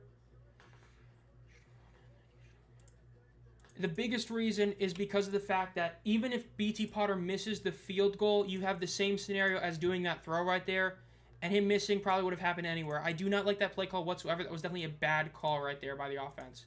Hate that one, but is what it is. So halftime score is 21-14. It is a 1-score game right now. Just really dislike that play call. Bad decisions, fully agree. Stupid, fully agree. Matt Krog could be the game changer. He really could. Again, this game is so eerily similar to last year's game. It's insane. I mean, it is so similar. Matt Krog coming in, the bad decision making by Michigan at the end of the first half. I mean, it's so similar. It's actually kind of scary.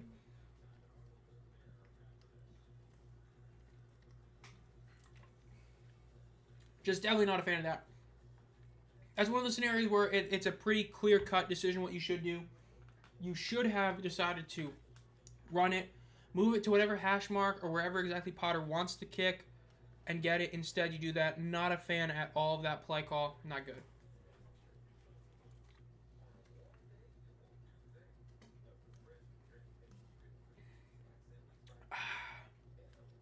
Hate that, but it is what it is.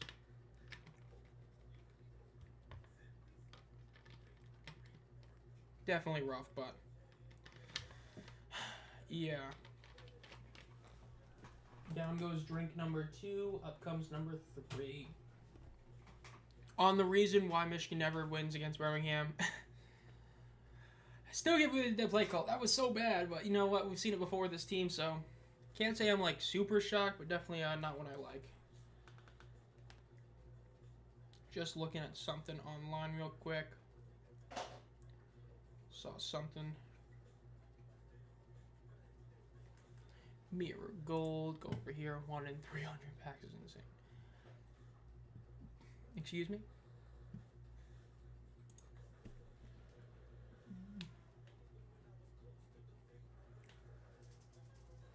I don't know what that was that I just heard in my room, but yeah.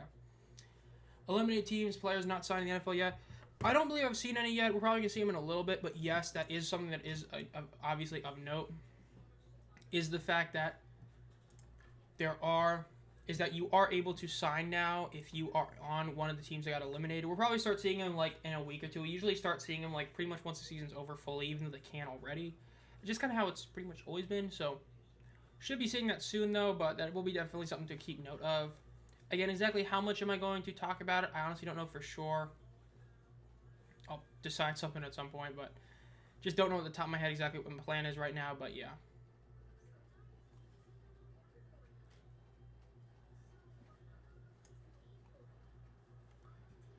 Man, some of these things are hilarious. I'm just looking at stuff on here.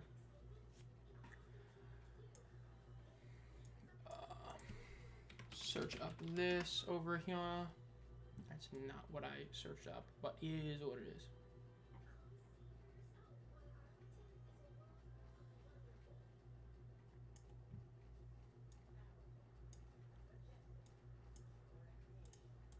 There we go. Deion Kane coming to the Panthers would be huge. I would love to see Deion Kane here. It would be massive for us. I mean, he really would be a solid one. Stallions are only down 7 to get the ball in the second half. Not bad. That's a big reason why I really hated the decision for them not to go for the kick there. Because you're in that scenario, you needed to gain some sort of true advantage, and not doing it was definitely bad. And then wearing the champagne pads to match, which I don't think they have with the white jerseys. Oh, you're nice. Bruh.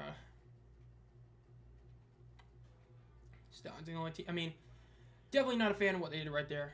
Their teams would obliterate UFL teams. I don't know about that one. Like, in terms of, like, team uniforms, sure, but in terms of actual teams, I think we all pretty much discussed that on average, a UFL team would probably be the CFL team. Just because of the fact that UFL is a lot more NFL-ready talents, whereas the CFL usually doesn't.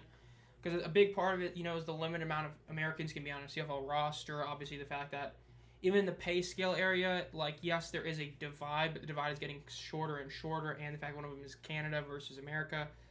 But CFL and UFL obviously would both dominate an arena team, which, yeah.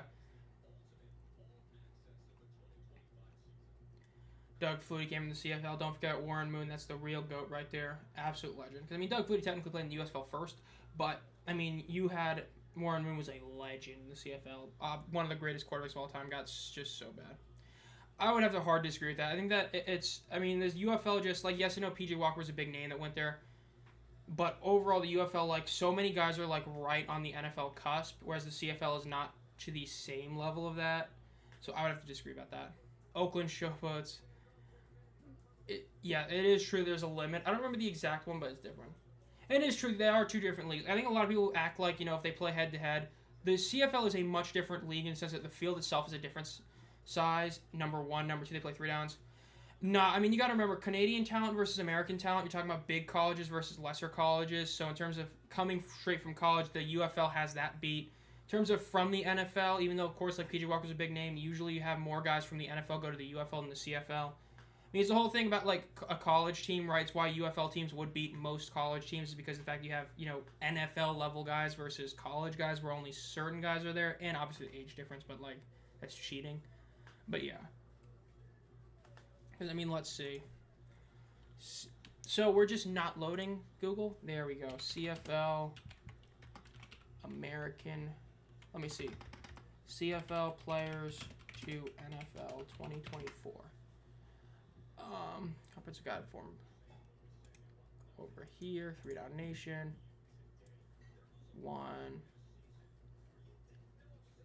2, 3, 4, 5, 6, 7, 8, 9, 10, 11, 12, 12, 13, 14, 15, 16, 17, 18, 19, 20, 21, 22, 23, 24, 25, 26, 27, 28, 29. Dude, something is really?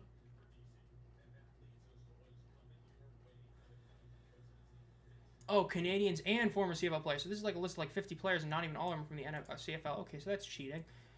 How many players got from the CFL? That's not what I asked. That's not what I asked either. Every CFL player to work out with the NFL team this offseason. Final day of action. Okay, so 1, 2, 3, 4, 5, 6, 7, 8, 9, 10, 11, 12, 13, 14, 15, 16, 17, 18, 19, 20. Yeah, so if this list from 3 Down Nation is to be believed, there was like less than 20 or less than 30 CFL players that actually worked out with an NFL team this past season, whereas the UFL had like work out like a lot more than that. So in terms of talent from the NFL standpoint, that would be definitely a big role right there for the UFL. It would be great to see UFL versus CFL, and that's something that definitely could happen. We're redrawing the field at halftime. AAA team, yeah, because I'm trying, yeah, because I mean 3 down, and this. Let me make sure I'm reading this right. Okay, so Sunday marks the final action of the NFL season by your milestone. Beginning on Monday 6, all athletic accounts can be signed. Players will be eligible. CFL's annual work without open 18th, and 19 players taking advantage through the contract. Yeah, so not nearly as many, because the UFL had like I think 80 last year. So yeah. Bro, I don't care about the Halaban getting that W 2 days ago. I really don't.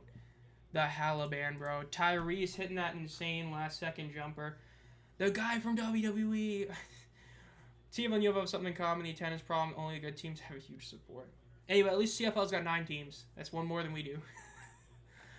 And they got that history. I don't think people realize just how long the CFL has been around, which is really like surprising. But the CFL has been around for a long time. Like, the Grey Cup is like over 100 years old. NFL invitation that player played with NFL rules. CFL team won. I wonder when that was. Mike mentioned changing the UFL CFL rules at halftime. Oh, that would be hilarious. That I do think that could be done. If you were to do that, that would be honestly a good way. Though the field is definitely a big issue because yeah, it's like Carr saying redraw the field definitely would be a big deal, but it would be funny. Because honestly, if you want to make it somewhat fair, you could make like a big change be, do you play on a bigger field or do you play 3 or 4 down and have like one team get to decide which one? Because that is a difference, so you could do that. Though obviously the 3 down is definitely a much bigger difference in a lot of ways because, you know, that's literally changing every single play in a different way, but yeah. Game 2 tonight. I'm going to be honest, man. I'm probably going to watch it, but I ain't going to care too much. Like, I know I mentioned this before. I did not care about the Pacers versus the Thunder. That was like a matchup I literally did not really care about. So, yeah. That's just my thoughts. I was not a huge fan of that one. I know, somewhat shocking, but I wasn't, so, yeah. The Canadian government won't allow any league outside their country to put a team in Canada. The World Football League already tried that. Good old Canadian government. I don't know the whole thing about that. I just know that, you know, CFL tried to expand in America. It didn't necessarily work out, and so, yeah. August 1961. Oh, okay. We going back in time for that one. That's like back to the NFL versus college football all-star game. Or whatever that game was called. That's like going real far back. Let's see. Well, while we're in halftime, let me do my Clan War League attack. Gotta support the clan. Gotta get the W here. Let's see if I can get the W here. Use a new attack. I haven't used it yet. Gotta go against 15. Let's go. F it, we ball kind of moment right here. Technically, Buffalo is an AFL team. That is true. They were technically that. That's a good point to bring up. Let's see. So go over there. Once it targets that, we'll use that. So still at halftime. Obviously going to be over halftime in a second. And I whiffed. Nice. Okay, so we're going to...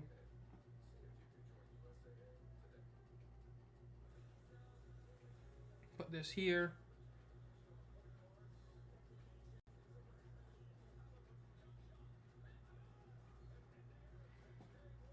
Massive right there.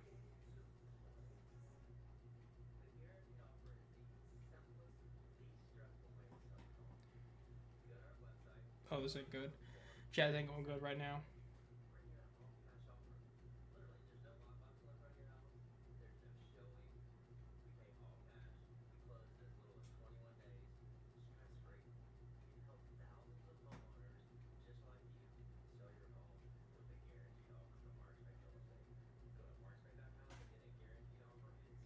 Is what it is, though.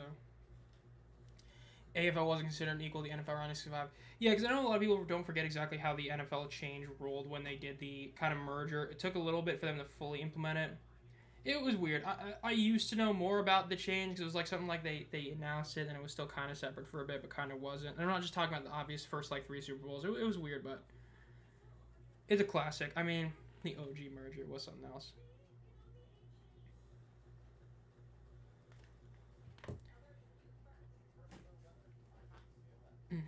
I love the Edmonton Elks. New uniforms way better than they had, knowing they tried to be the Expos. So the game's about to come back. UFL should try that on the USFL team. Except the Roughnecks. I don't know. The Roughnecks uniforms, man, they suck. I hate the Roughnecks uniforms. I think they're easily the worst uniforms in the league, honestly. Not going to lie. Really hate those unis. Even Ocho Cinco thought the CFL were the NFL. Shadow just saying. I mean, he did everything. He was. I mean, remember when we thought he was gonna go to the Memphis Showboats for that like one little time? That would have been hilarious if that ended up happening. That would have been great. Shame that didn't happen. That'd have been so funny.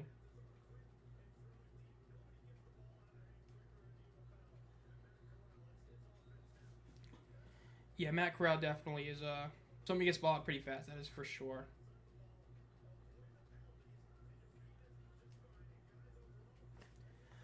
Historian Ocho Cinco. Houston is staying. Yeah, I think Houston is definitely going to stay. I'll talk about that more in my video, but it'll be interesting to see exactly what the league does. I think that most people do think that Memphis should move, but not everybody does. I know it's a controversial topic, but that's the video that's going to come out in the next 2-3 weeks, but yeah. Yeah, I don't know exactly when it's going to come out, but that is coming back. So again, remember, Birmingham is getting the ball here. Memphis is cooked. I think that it pretty much comes down to Fred Smith. If he buys the team or spends a ton of money, they won't. But I would be shocked if they stayed unless he is spending money. That's what I would say. It's just like in the video that I have coming out next week or this week, you'll realize just how bad Memphis's numbers are. Like Memphis's numbers are like historically bad in spring football. Returns to the 20, the 25, the 30, out of bounds. Like it's almost to the point where them staying is malpractice for the league trying to survive unless Smith pays a ton of money. Like, the numbers for Memphis, both TV and in person, are, like, by a country mile the worst in the league. Expansion video. Hey, if the league, whenever the league announces it, we'll have that video out. Hopefully it's during the championship game, but we'll see. Where should Memphis move to? I mean, there was the initial rumors of expansion teams in, like, Louisville and Columbus. You got random places like Boise. I mean, there's like a ton of places. In my video, I'll talk about other areas, but there's a decent amount they could go to. They hand it off up the middle. It's going to be a 5-yard gain, and he gets tackled just shy of the 10-yard line. They may have given him the first down. If they do, it's a very close one, but may have gotten the first one right there. Yeah, tale of 2 quarters, just like last year. What is the most teams you'd like to see the UFL expand to? I think 16 would be a really good number. I know a lot of people want to see more. I think 16 is the max number you should go for. That's what I would say. I think that would be a solid one. 2nd and 1. 3 receivers to the right. 1 to the left. Ball is snapped. Hand it off again, and it's going to be a first down.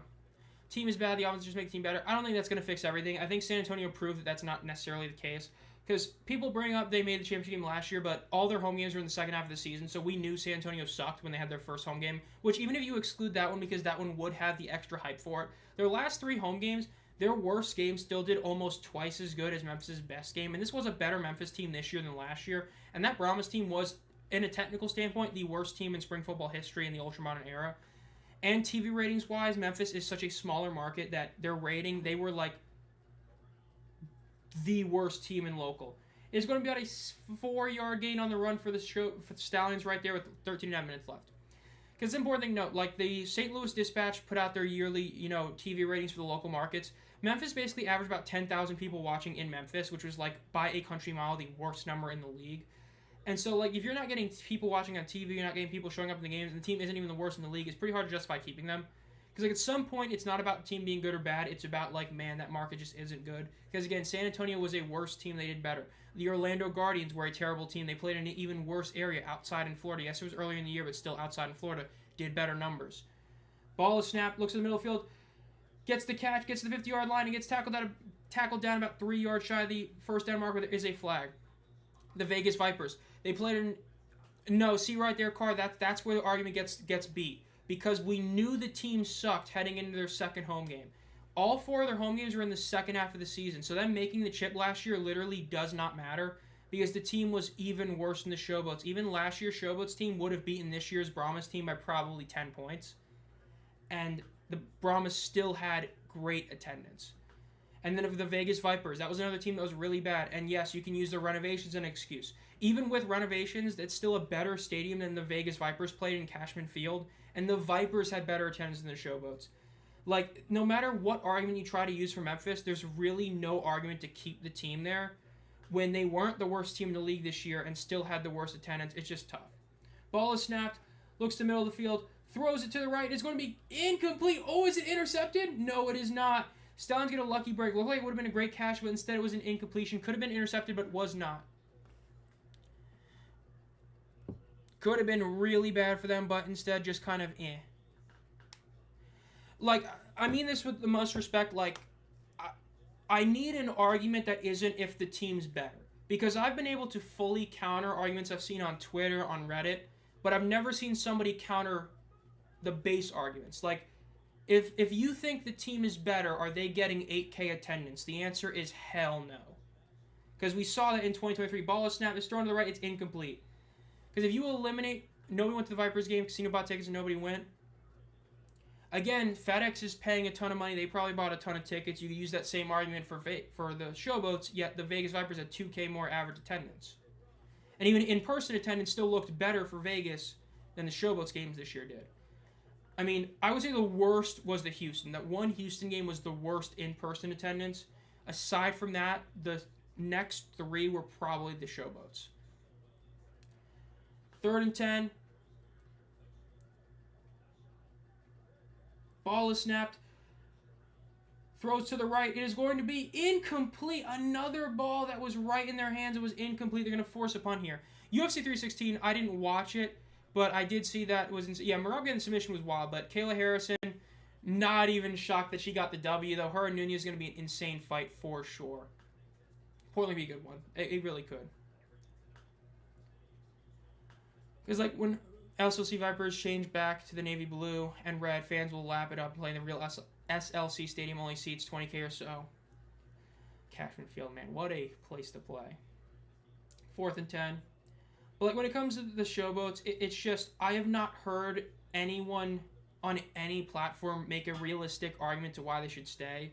Because I've heard people say, well, you know, the market's been spurned a lot, and that was why I was saying they should have stayed this season. Because I said you got to give a market 3 years. This was their 3rd year, so that's not an excuse anymore. Skip Holtz is throwing a challenge out. Let's see what he challenges here. That'd be cool. Make it a little more worth it for the UFL to go out there besides just Sea Dragons. Yeah, I know I've talked about it too. I would love to see like a mini Western expansion, like put a team in, Denver, put a team in Portland, put a team in Seattle. Would be great. Stadium is bad now, and they got 20K just 2 years ago. I mean, the attendance is definitely a big question. We don't know the official number. I know that reports are anywhere from 15 to 30K for that opening game. But that was just the opening game, and then after that, it kept getting a bit worse overall. And I mean, again, like the San Antonio Commanders averaged like 27,000, but the Brahmas haven't. So does that mean the Brahmas should move? Not really. Because even the Memphis Express, that's an important thing to remember. The ceiling. The Memphis Express, they were not a good team, but the AF had a lot better attendance overall in the Johnny football hype. Even the Express never had like more than 13K in a game. So even the ceiling for that market isn't great. And again, it's all like Birmingham too, but Birmingham... It's just, I don't think the Showboat's going 6-4. I don't see them averaging 8K a game. That's what it comes down to. And then it goes to the TV ratings as well, which is a big deal. The 2 worst games on ESPN all season were Showboats games. The single worst Fox game was a Showboats game. The single worst ABC game was a Showboats game. I don't even remember the second to worst, but the two worst ESPN games and the worst game on both ABC and Fox were showboats. Like, I know one of them was because of the draft. When it happens 4 times like that, that's a matter of not only is Memphis not watching their team, but, like, if you're a fan of the Stallions and you see, oh, we're playing the showboats this year, you just don't even bother watching. Like, the best game of the year arguably was the Showboat Stallions game, and it was, like, the least watched game on Friday Night Football all year. So, it's like, I can't. I mean, like, team hasn't been good. I mean, it hasn't, but, I mean, the Showboats weren't that... I mean, the Roughnecks weren't that good. Even this year, they went 5-5, but they really weren't that good. I mean, it's not, like... I think that this is where it comes down to, like, at some point you have to call it quits. Like, when you're saying that you should keep Memphis, and you're saying it's because they're a bad team, that you can't use that as an excuse. Because at the end of the day, then it's about the floor of your team. So you're saying that because the fact that when they're bad, their attendance is this bad. Because these aren't bad numbers. Like, these aren't like Vegas. These are the historic lows for spring football. The AEF, the XFL 2020, the 2023. I mean, the Pittsburgh Maulers in Canton were consistently getting better numbers. Even though they're not official, we know from watching games, they had better numbers than the Showboats had this season. Like, when you're at that level where a hub game is doing better than you, that's inexcusable. I don't care how bad you are. You can be 0-30 in your last 30 games for all I care. That's inexcusable. And so it's like you can't defend it. I mean, how do you go from less than 6K last year to less than 4K this year? It's just, at some point, you gotta call it quits. Now, if Smith is going to throw money at it and is going to actually do his job of marketing it, that's fine. But if not, then, like, you gotta pull the plug. 4th and 5 for Harrison Mevis here, or for a kick, is another 56-yarder. The first kick he made did not make it. Let's see. Let's see if he makes this kick. It is up. It is going straight. It is going to be good. It is 21-17. So again, the big thing for Birmingham, they got the ball start off the half. Really good for them being able to score initially. I was there with the Maulers. That's not true. No, I watched those Maulers games. There were so many Showboats game this year where they would show that home crowd, and it would just be so empty. Again, the worst was Houston. The Houston, like, week 5 game was the worst I've ever seen. That game had, like, 4K, but, like, the Showboats was rough this year. San Diego Showboats for real. Okay, San Diego, I don't know. Like I said, I think California's a rough one. But, like, it's just... I mean, dude, San Antonio sucked this year. Like, them making the chip last year... Their chip game, they got blown at 25-0. And then the team was so bad this year, and they still had over 9K people show up to every single one of their games, even when we knew the team was terrible, compared to the Showboats where it's, like, rough. And, I mean, even the Roughnecks. The Roughnecks, they only have, technically speaking, the Houston Roughnecks, if you go by what they should be viewed as, which is the Gamblers to the Roughnecks, they were 5-5, which is the same record as the Showboats. Then the next year, they actually did worse than the Showboats, finishing 1-9. And this year, while they did go 5-5, like, 2 of their wins were the last 2 weeks of the seasons against true backups. So even in that front, the team is still barely better than Memphis in that front. And they had the issue of the whole Gamblers Roughnecks change, and they still did better. Now, granted, Houston is a mega market. But again, in terms of pure number, it was still better than Memphis, despite being about the same level of terrible. It's just like, the argument that Memphis just has to be a better team winning-wise, again, I look back to 2023 with the Showboats there, I just don't fully buy it. But there is comparison, because again, the Brahmas, if their home games were early on in the season, I'd agree with you. But every home game was in the second half of the season. By the time of their first home game, we already knew they were bad. Even if you eliminate their first game and use their last 3, when those last 3 games were happening, we knew the Brahmas sucked. Like, they were terrible. And they still dominated in attendance. Like, being because it's not like they were defending champion, they were defending runner-up in a game where they got beat 25-0. So, I mean, most people ended up last season viewing San Antonio as the 3rd to worst team, and it's like, come on. Oh, no one's defending Houston. The biggest difference, though, is the TV rating-wise. Because that's the thing where Memphis sucks at. Because Houston, I mean, they, like, had, I think it was 4x the amount of people watching in Houston than Memphis did. So their potential is, like, sky high compared to Memphis. So again, that's what I'm going to talk about in that video, is that Memphis, like, their TV ratings were terrible as well. And it wasn't terrible just on a Memphis front, but on a league-wide front. Again, the Houston Roughnecks were not a good team this year. They may have finished 5-5, but nobody's going to look at them and be like, man, they're a great team because they beat the Showboats and the Brahmas. And that's where 3 of their wins were. And their other 2 wins are against backups. But Houston games got significantly more TV ratings than Memphis games did.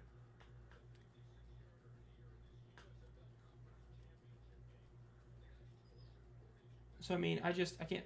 They already bought tickets, SA. I can't buy that they bought 5K season tickets. Like, that's why I say the first game, I would eliminate that, because that one, yes, they bought tickets for that game. It's the first home game of the year. They definitely did. But after that one, I can't buy they bought like 4K tickets for that one. Let me pull up what was I trying to pull up? Not that. I mean, the Showboats, sub 5K, sub 5K, sub 5K, sub 5K, sub 5K, Roughnecks, Reddit, UFL, ESPN commentator, bruh. Scroll down. That's not what I want. That's not what I want. Not what I want. Was that what I want? No, it's not.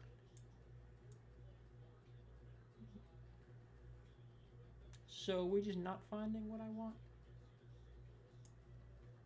No, I know about the take router thing. The AJ Smith situation. Oh, I forgot we got to talk about the AJ Smith situation. Oh my God, I forgot about that. How has no one brought that up? Return is to the 20. And it's going to be down about the 26-yard line. The AJ Smith, we got to talk about that too. That's an insane thing that happened this year. TV rating. San Antonio had a 0.9 rating. So even on a TV sense, despite the team being asked, they still had a 0.9 rating, which equated to roughly 25,000 people watching, whereas Memphis 0.8 equated to about 11,000 people watching. Houston was 47,000. Birmingham 30K, so worse there, but we forgot about that. Oh my God. How did we forget about the AJ Smith drama? 1st and 10 for the Panthers. 2 receivers on both sides of the ball. Ball is snapped. They hand it off. Run up the middle. Is going to be about a 6-yard gain. Gets about 7. Ends up getting some extra yards right there. I mean, San Antonio averaged like 11,000 last year. Live in Houston, but it's time for the UFL move on from Houston. No one has interest in the Roughnecks anymore. Even my friends are done with the team. They still watch the UFL, not the Roughnecks. Roughnecks, man, they botched that market. Yeah, it's a rough one. I do get it from the potential standpoint. There's a ton of potential with Houston, but it's rough. 2nd and 3. 3 receivers to the right, 1 to the left. Motioning him to the right now. They hand it off. Run is up the middle. It's going to be a 1st down. So the AJ Smith situation, for those of you who have not been following Twitter, Reddit, all that, AJ Smith went on like Matty Fresh's podcast or something, and he basically threw the GM fully under the bus for the Brahmas, basically blaming him for everything going wrong. Then a ton of players came out and basically went against that and blamed AJ for all the issues going on. So, safe to say, odds are AJ will not be back in the UFL because players seem to hate him. Kellen Mond wanted to go on a podcast and break protocol just to basically talk trash about AJ. Of course, Bryson Elaine earlier in the season threw AJ under the bus last year, but said it this year. It's been bad. They hand it off, cut to the left. Colburn gets to the... Ooh, he gets tackled just shy of the 35-yard line. It's going to be a 4-yard game, but there is a flag here. But AJ Smith, man, he said that they were trying to get AJ McCarron, or AJ wanted to go to San Antonio, and then early in the season, the GM said, no, we're going to run with Kellen Mond. Then week 9, they were going to try and sign either Desmond Ridder or AJ McCarron like 4 days before the game was. And both guys understandably said no. And which, as wild that he knew that, but is what he said. It just, oh my goodness, it was insane. Then Kellen Mond, the amount of players going against what he said. Fresh getting a ton of heat because he's been defending AJ. Safe to say the thoughts about AJ Smith has fully 180'd from everybody loving him to everybody hating him, because in the interview he came up as a really just not good coach. He was the offensive coordinator for the 2023 Roughnecks of the XFL, the 2024 and 2025 Brahmas up until about week 2.5, where he then left the team. Apparently he just straight up quit without telling anybody. Real dick move, no matter how you view his issue with the GM is. That's a like ultimate dick move to just leave the team the way he did, which was said by the quarterback of the team, Kellen Mond. So really rough viewership on AJ Smith. It's just hilarious. And I mean, I've even mentioned it. I've mentioned that I never fully got the AJ Smith hype with Houston and even San Antonio last year. And even this year was kind of proven because the last 3 games of A.J. Smith's tenure were all awful offensive games. And then as soon as he was gone, they switched up offensive coordinators. They actually gave you a couple of good games, which they hadn't done in a while for A.J. Smith. Because even dating back to 2024, the playoff game against St. Louis, the offense didn't even play incredible. They just did okay. And even that entire season, the offense was never, like, insane. It was Anthony McFarland making a big play every week. And it's bad. He burned it all down. I would be stunned if he's back in the league. I would sooner expect Curtis Johnson to remain in the league than A.J. Smith come back. That's what I'd say. Because it seems that when you have that many players come out against you, you ain't coming back. You ain't coming back. Because Bryson Elaine during the season basically said AJ was terrible last year, in which we talked about in the stream. It's insane. 3rd and 14. Perkins is just in the pocket, getting almost no pressure. He gets some pressure, rolls out to the left. He's going to run for it. Gets to the 40. He tries to cut to the right. He breaks the tackle. He breaks another. He's still on his feet. He gets to the 50-yard line. The 40. The 35. And he gets down. He gets the first down. An unbelievable play by Bryce Perkins. Again, that is why so many people still believe he deserves to be the MVP. Even on a hobbled ankle, he made that insane play. Yes, the Stallions missed a couple of tackles, but he ended up getting the first down. Absolutely insane play right there by him. My goodness, what an insane play by Bryce Perkins. Just made a couple of massive spin moves. Insane right there.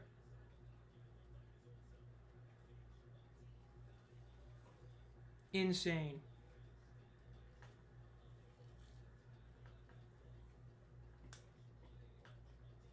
First and 10 for the Panthers at the 35-yard line. They run it. It's going to be about a 6-yard gain.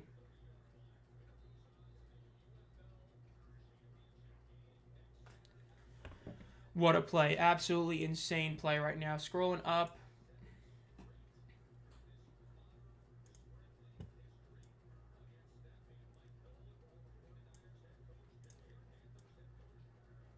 Not seeing things right there.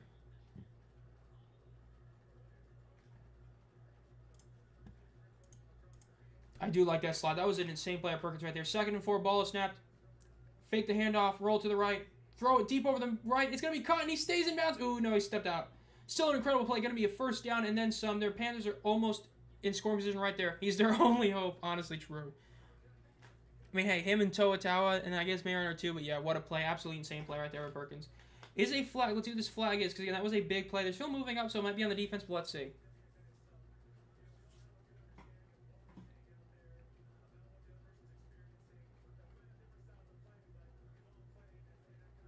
Ooh, maybe not. Okay, let's see what the Perkins team can do here. Again, 6 minutes left in the 3rd quarter.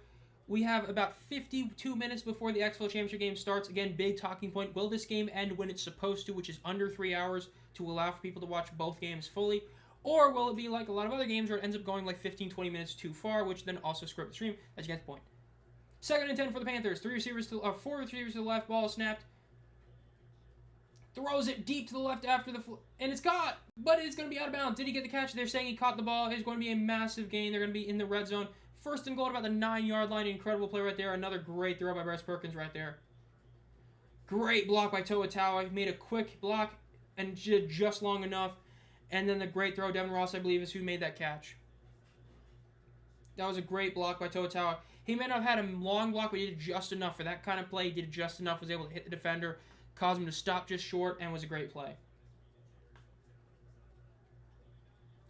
1st and goal. They're out at the 7-yard line. Really good spot for the Panthers. Or the 6-yard line, my apologies. 2 receivers to the right, 2 to the left. Ball is snapped. They hand it off up the middle. It is a, wow, open door defense. Toa runs up the middle. There was not even a single defender even attempting to tackle him. Just an insane defensive miscue by the Stallions right there. Touchdown Toa, 27-17.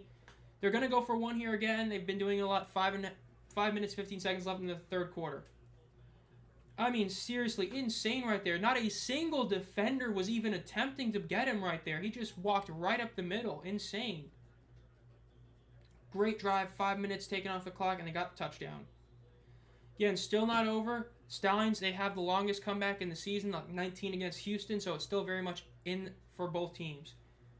5 minutes and 15 seconds left. They're going to go for one here again. 3 receivers to the right, 1 to the left. Running back to the right of Perkins. Motioning 1 receiver to the left, cutting him back to the right. Ball is snapped. Throws a deep corner pass. It is caught. It is a 4 for 4 on 1-point attempts for these Panthers. It is good. If they could get this quality play on the bottom 4 teams to be entertaining, for sure. Again, another thing AJ Smith said, which was a very, very big controversial take, was that he was saying that the extra point was just a crap toss or like a crapshoot and was like no skill. I was like, man, that is not something you say as an offensive coordinator. That just shows you really aren't good at what you're doing. Because again, the Panthers have proven that you can legitimately go for one and succeed consistently. It's kind of a skill issue. It's kind of AJ Smith admitting that he's not as good a play caller in the the sub 10-yard line as he thinks he is. Because when you say something like that, you are literally outing yourself as not believing your own hype, which is hilarious. But yeah. Is Perkins trending? Checking. Ronaldo's number 2. I'm going to see probably scored a goal. Skeens is down there. No Perkins yet. Hate to see it. Oh, Ronaldo got injured. Okay.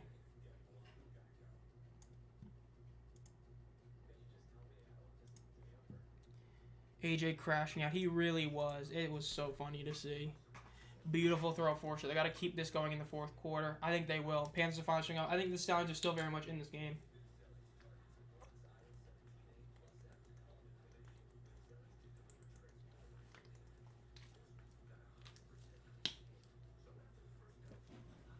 Sup, Norman?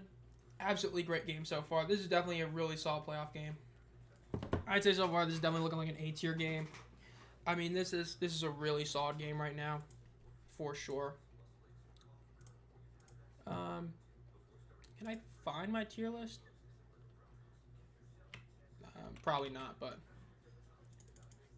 okay. So that's not what I wanted to click. Studio, tier list, playoff game tier list. And the final tier list was. I didn't have a screen there. Yeah, I'd say this is probably an A-tier game. Yeah, same as the General Stars. Is it better than the Panthers Stallions game last year? I'd say so far, yes. I forgot to put that in B tier.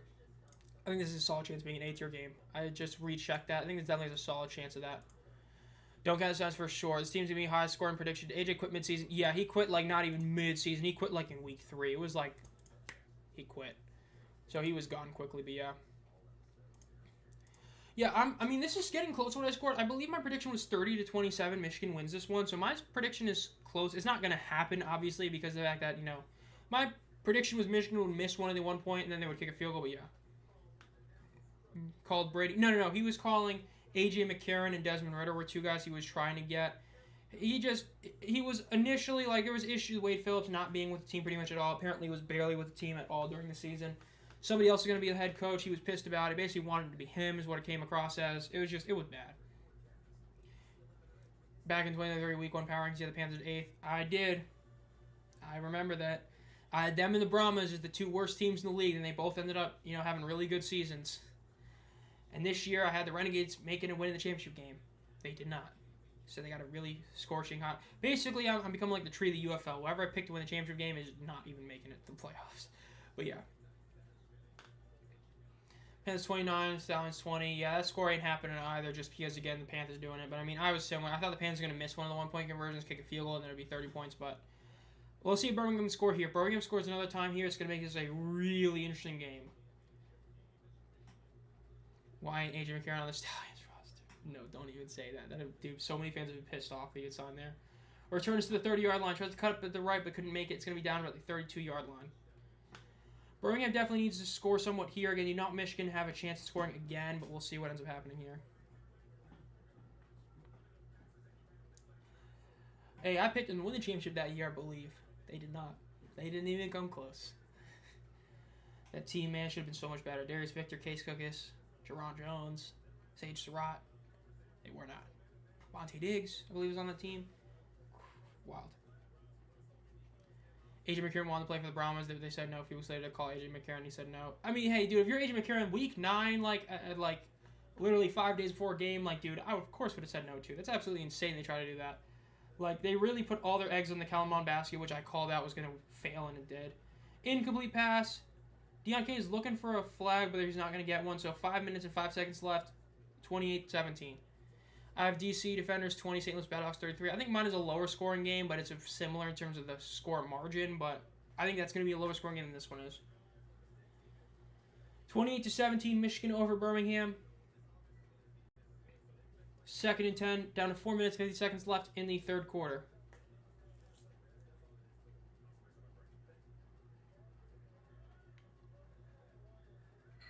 Let's see what they do here. Ball is snapped, fake the handoff. Corral looks to the middle of the field. Throws it deep. He's going for the end zone here. And it is, almost intercepted. The Stallions receiver ended up bumping into Nakua and made it incomplete pass. That would have been an interception. Kind of a weird play for them, but saves a potential interception, but still not what you want to see right there. That would have been a pretty easy one. Oh, and I mean, Magoo, it's hard to say because, yes, it was just one game where he looked really bad, but Anthony Brown, man, like, dude, he was so bad. He has to be the biggest one. Norman Breakers, bring back the Breakers, put the Dragons from Spanish team, put a team in Ohio. I do hope they put a team in Ohio. I think that'd be a really good market. I would love either Columbus or Canton. 3rd and 10 for the Stallions. Ball snap. There is a timeout here probably called by Birmingham. Michigan's calling one here, looks like. Looks like Colin Bauer called one. Nope, it was Birmingham. Not too shocked about that. Little under 4 minutes left in the third quarter. Again, 28-17. Michigan has the lead. That should have been intercepted. It really should have. Definitely hurts that he wasn't able to get that one. On the official site, I believe 125. I know there's usually sales like later on, like during the off season, they've had sales. Like they had one where it's like literally 50% off like everything, so you could just wait it out. I don't know how much they are on Royal Retros, but I think that the jerseys right now on the UFL site are like 125. Columbus Showboats. It would be wild if they kept the same name moving like that. 3rd and 10. Let's see what the Stallions do here. I'm finally back. I got home. Nice. Safely got home. Of course, also the DC defenders. Hate to bring this up, but Calvin Joseph, man, ended his career. In 2025, man, there's no excuse to drive under the influence, and he did. Killed somebody. At least that's, of course, it's never innocent until proven guilty, but it ain't looking good. Like, it looks like he did something just insanely stupid. So he is not playing today. Obviously, he is going in jail. He is done. He is not getting another shot in the NFL, so awful story to hear yesterday. 3rd and 10, ball is snapped, looks to the middle of the field, throws it to the left. It is going to be caught, but it is going to be shy by about 3.5 yards. Good play by the Panthers. Again, that was like the first real Jay Sternberger sighting all day. So they're going to have to punt this ball. For Andy Isabel and Anthony Brown, I'm wrecked. Andy Isabel, I forgot about that. I forgot about all the hype he had. Birmingham down to 1 timeout because they did fail that challenge earlier in the game. So, of course, Michigan right now has the advantage of having 2 more timeouts at 3, and they have their challenge still, which is, of course, big for them. Of course, if you make your first challenge successful, you get a second one, so that's big for them. Punt is up. It is going to be... Return goes to the left, gets past the 20-yard line, gets tackled just shy of the 25-yard line, going to be about the 23-yard line. What will it take for Birmingham to succumb? Michigan needs to score again. If Michigan does not score here, I've got a really good feeling that Birmingham's going to pull it off and win. If Michigan does score, I'd feel a bit safer. That's what I would say. One more touch. Yeah, I agree. If Michigan scores a touchdown, it feels like that'd be game over. You never say never with the Stallions in the playoffs, of course, but you would have that feeling that it would be over.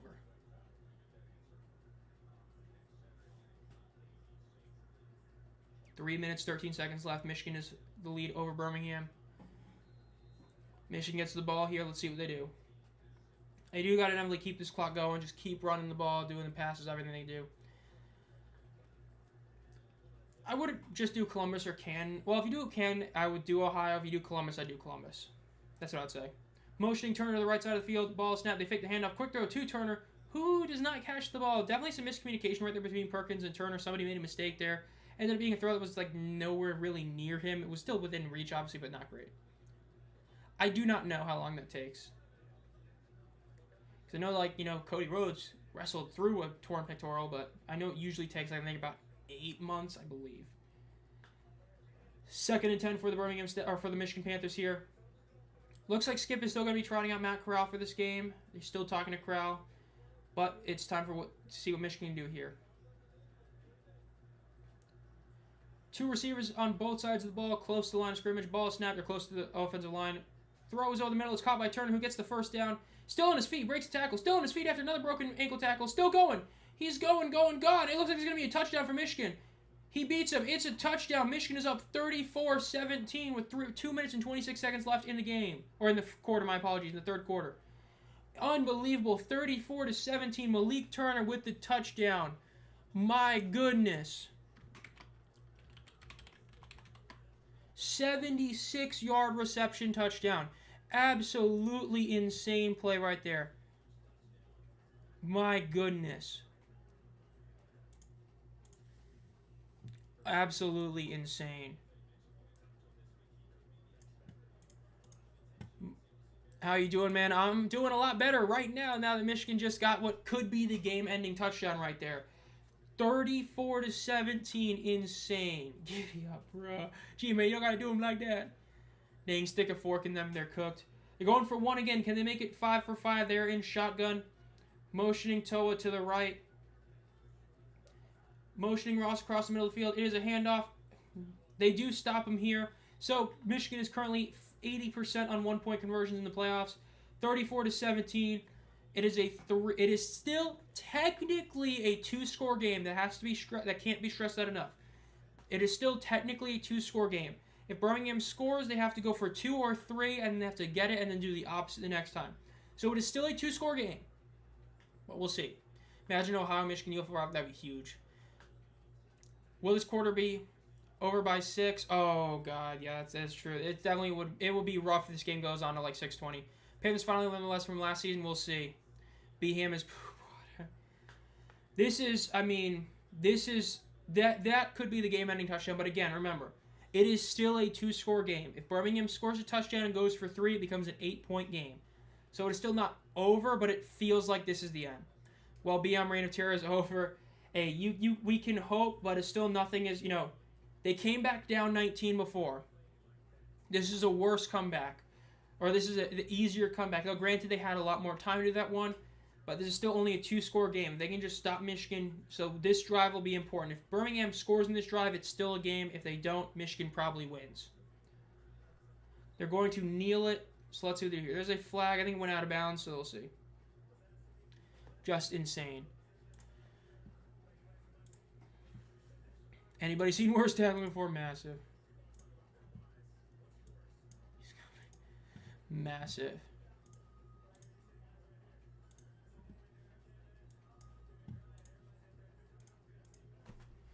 Gotta have something else to drink right here.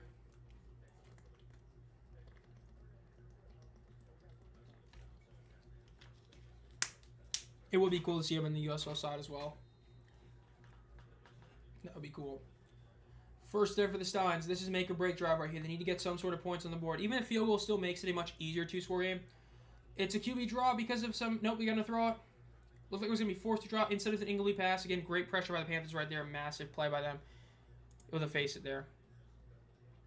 Water suck. Bro, you hate a healthy drink? My goodness. This is a big story BM finally losing the playoffs. Especially if this score holds. Like, seeing them lose, like, not even like it was a close game, but if they were to lose like this, that'd be a huge story. I mean, man, that would be insane. Because I picked this to be a 3-point win for the Panthers. I thought it was going to be a very close game, which, again, it still could be.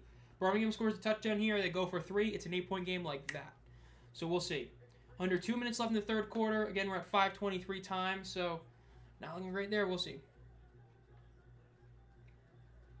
There's a flag. Throw to the right. It is caught. The flag was thrown early. You would imagine that's going to be on the defense, but we'll see. Yes, sir. Let's see what this flag is. You would imagine it should be on the defense, some sort of like neutral zone infraction or offsides, but we'll see. Could be a legal shift, but I don't think so.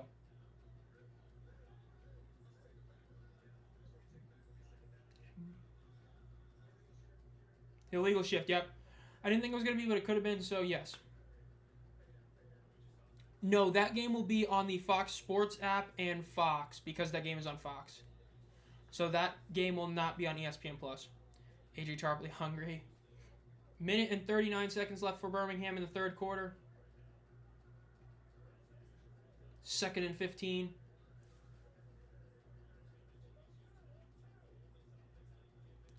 For a 10-team UFL, I would do 11 regular season games. I could see it, but I'd still like to keep this to the 10. Again, I think that if you go to 12 teams, you can make it a 13-week total season, but that's a topic for a different day.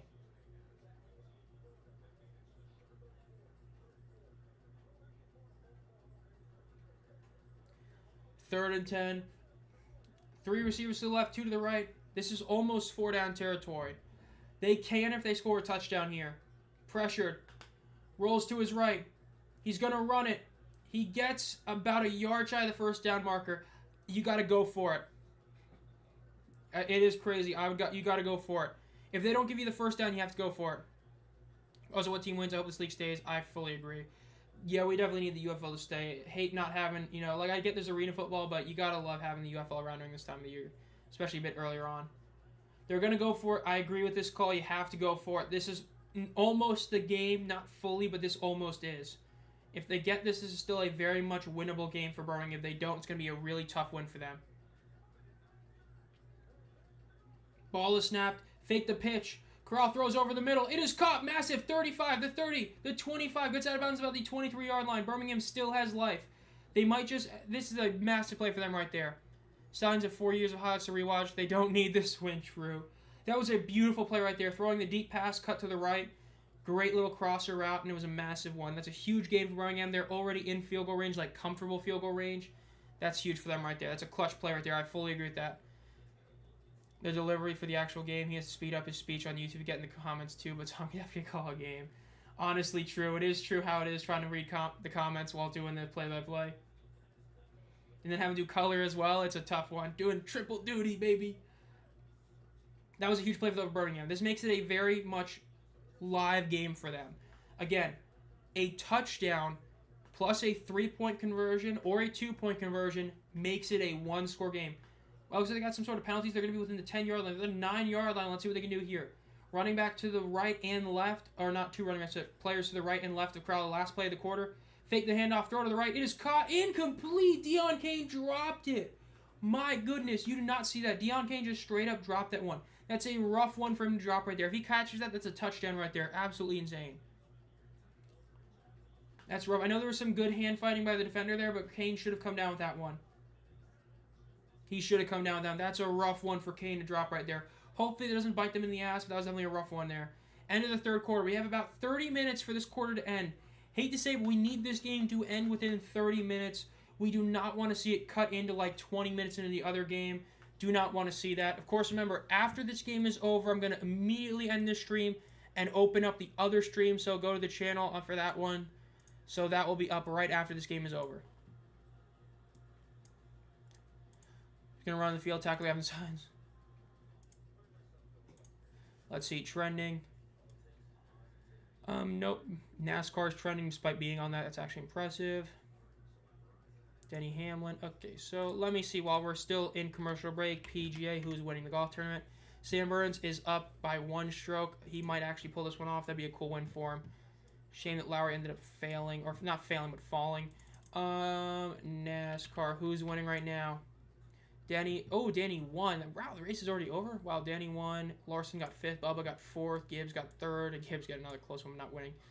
SVG did decent, but not great. 18th is what it is. Who do you have winning? I have the Battlehawks winning that one by about 10 points. I think that is a game they should win, but yeah. I wouldn't be super shocked DC pulls it off because DC has been able to hold Jacob Sales in the past, but I think they win. No, we don't get that one. I'm just going to probably wear the same jersey. I ain't going to change in the other one. Panthers have a good league going in the fourth quarter. Well, it's all going to matter right here. If Birmingham scores a touchdown here, the lead just evaporates. But if they can hold them to at least a field goal, or at least make them... If they fail the extra point conversion, that's what really matters. Last 2 quarters took 1 hour and 52 minutes with halftime. DC in the upset. Ooh, bold call by Steven. This is pure cinema. I'm low-key expected the XFL game to be the same. I hope so. I think it's going to be a lower scoring game. We'll see. GMA with the team emojis, the community members get access to them. What a game so far. You know, we still got a quarter left of action. This is a game. A touchdown and an extra point conversion that is a 2 or 3 point conversion makes it a 1-score game, which is huge.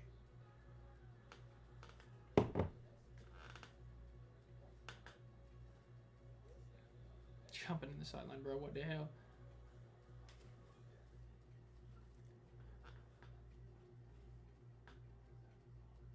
If the Battlehawks win, St. Louis will be crazy when they face Panthers. Oh my goodness, it would be the setting would be insane.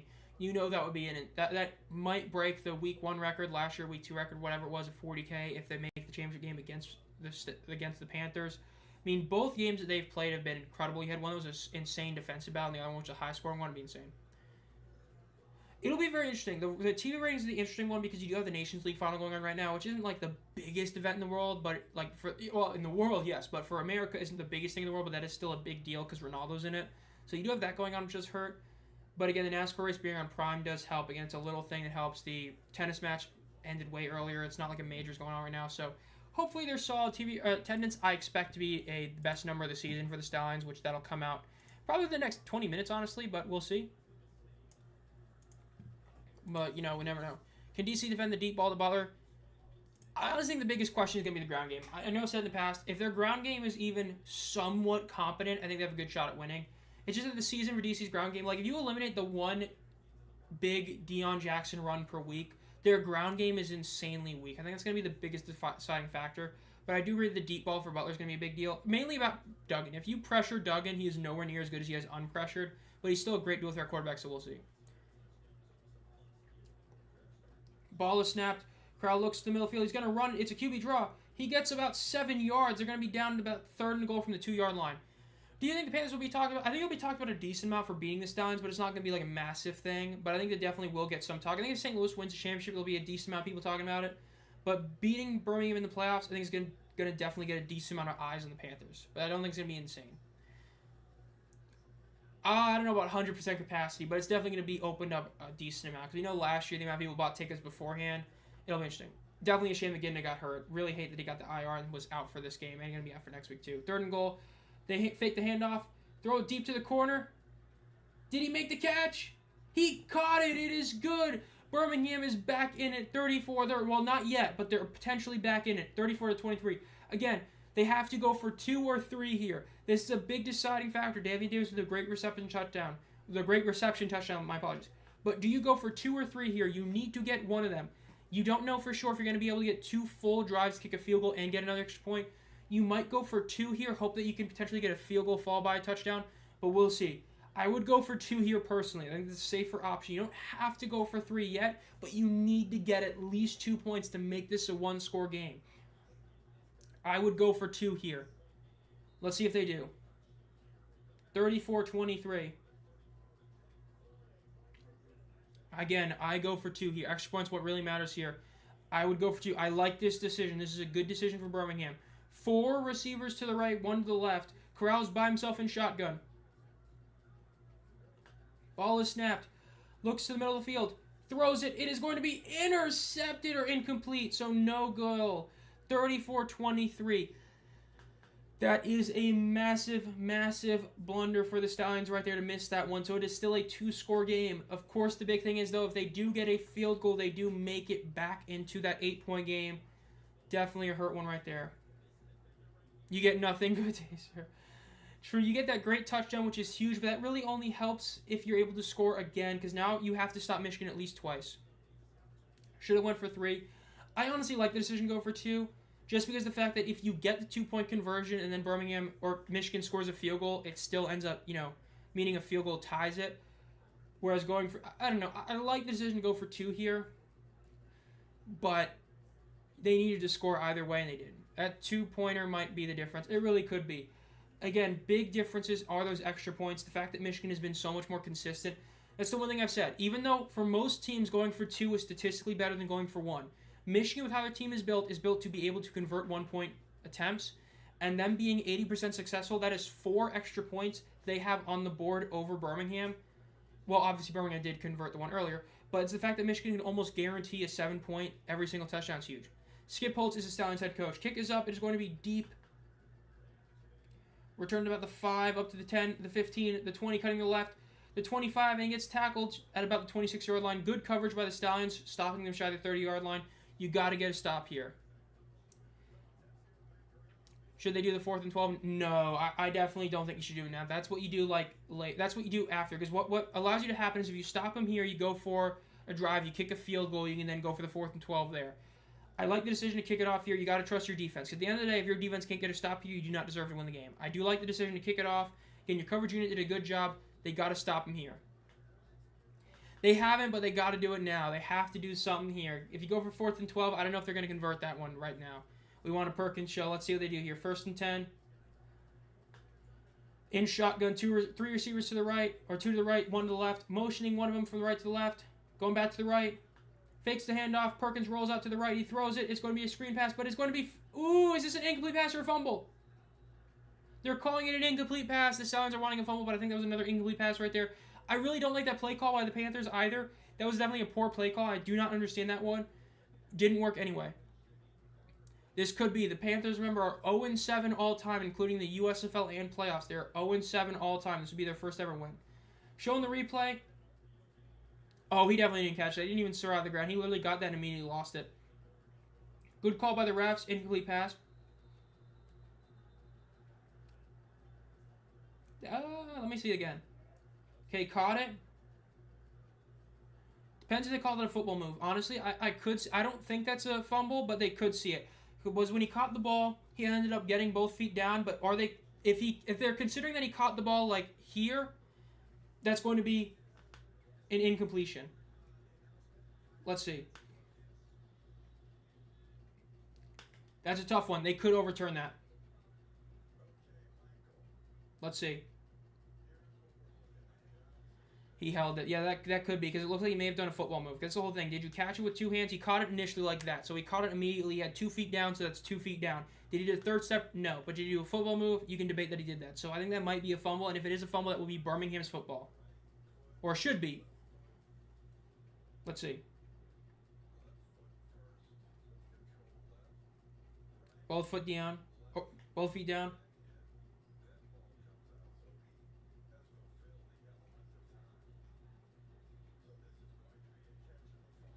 I hate to say it, but I do agree with that. That definitely does look like one. That one's got to be Beham. It is Beham ball. I do agree with that one. At first viewing, when you first view it, you could say no way that was a fumble. When you rewatch that, he did. I don't even view the step, honestly. What I view is the fact that when he caught it, he did kind of bring it back into him, which is a football move, and we've seen this year that is the correct call. That is a fumble. That is huge for Birmingham. They now get the ball back with 13 minutes and 44 seconds left. Again, at this point, they don't need a touchdown. They need a field goal, at least. A touchdown is what you want, but you can kick a field goal. Now, I hate to say that was the right call right there. Yeah, first view was like clear, not a fumble, in my opinion. First view like on the speed, normal. But when you do that replay, you see that he caught it, got both feet down, moved a foot, was putting the ball in. That's a fumble. Good call by Mike P.C. and that good overturn. 1st and 10, 14 minutes left for the Stallions to try and make this comeback at the 21-yard line. Already in field goal range. You just can't turn it over if you're Birmingham. Throws it deep. They're going for the end zone shot. It is incomplete. 2-eye pass, not to anyone. Again, if you're Birmingham here, you just cannot turn the ball over. You can take a field goal. A field goal, of course, makes this a one-score game. That's what you need. You don't need a touchdown here. You need a field goal, but you want a touchdown. But not at the cost of turning the ball over. Can't take a sack here. Can't lose the ball at any time. I would think about what play calls you're going to do here. On second down, I honestly might want to do a read option run or something like that. Let's see what they do here. 2 receivers on both sides of the ball. Running back to the left of Corral. Ball snap. They're going to do an actual throw here. Throw it over the middle. It is going to be caught at about the 4-yard line. Massive play right there. Jordan Thomas, again, doing what Jordan Thomas does. Absolutely brilliant. Yeah, this is definitely an A-tier game. Is it S-tier? I'd say so far no, just because the S-tier bar for the playoffs is so insanely high, but this is definitely an A-tier game. This is a fantastic game right here. No, come on, Panthers. I mean, absolutely insane. Fake the handoff, throws over the middle again. It is caught. Was that Jordan Thomas again? JT again with the touchdown. Massive play. It is a 5-point game. If you're Birmingham, you have to go for at least 2 here. Again, you have to go for 2 here. Make it a 3-point game. Steinbrenner be like, absolutely insane. Jordan Thomas with a couple massive plays. Wow. 34-29. They got to go for 2 here. Again, it's the one benefit of your Michigan. If you can stop them here, if you stop them here and get a field goal, it goes back to being a bigger lead touchdown with an extra point. But if they get a 2-point conversion here, it's going to be huge. Nah, you got to go for 2 here just to make it a 3-point game. You got to go for 2 here. You got to make this a 3-point game. Going for 3 is just too much of a risky decision. 3 receivers to the right, 2 to the left. Ball is snapped. Looks to the middle of the field. Looks to the left. Throws it to the corner. And he just... Again, dude. That was just like the JMR throw. Really don't understand the decision-making by Corral and Jamar in those. I know Jamar's on a 1-point conversion, but those are both terrible plays by the quarterback, and they're on the quarterback. Still a touchdown. It is now a 5-point game. There is still a ton of time left on this game. There's still 13 minutes left, which again, hate to say, but that does mean that odds are the other game is going to, in fact, be starting later. So I'm going to go on that one. Actually, I got to go post a comment real quick on that one, so I won't see chat for a second. I got to go post a comment. Okay, so we got to post a comment on that one saying that a game will be starting later because the game is over. Stream will start after the USFL Conference Championship game ends. So just putting that one in that chat right now. Stream will start after the USFL Championship game ends. Putting that one in there. Just got to make sure I have that in there. Pin message. Yes, I did not even know you could pin messages in live chat. I'm not even capping. Let me see Twitter before I head back there. Attendance is 10-9, so that is the best number for the Stallions. It is it is the best number. Best number of the year for Birmingham.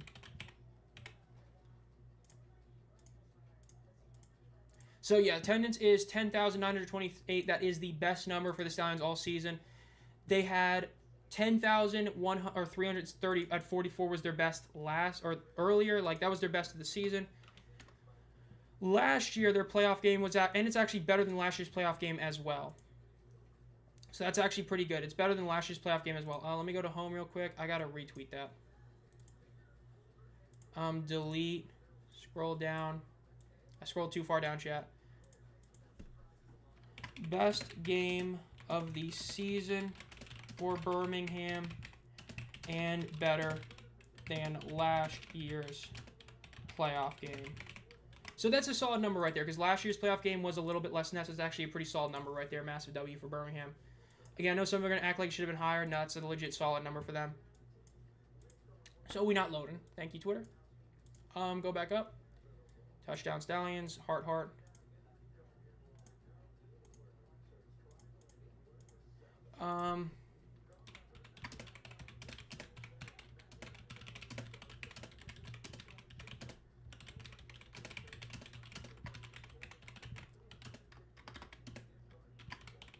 Fully agree that Ford Field would have much higher though. And so we'll replay that tweet right there. Okay, so go for 3. Chip the glasses on because you new random players. Pants pulling Brahmas. Oh, don't say that. Hope they don't move this game for local news. I've no way. It's surely right. Attendance trending. This could be a big chunk they lose. It would be. NBA tonight. Yeah, NBA tonight. I assume they would because NBA tonight. I mean, it's too late to do that. When I would assume. At least I hope that would be so bad if they do that. That'd be rough.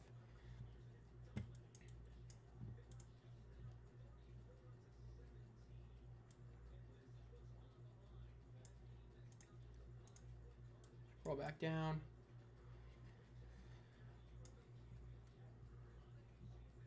And go back over here. There we go. Okay, now we're back, chat. And I accidentally opened the wrong thing, but still. Devil Magic. No, the team just forces a fumble. Devil Magic. It is absolutely wild. Devil Magic's coming. True. Sheriff and Smokey the Bandit.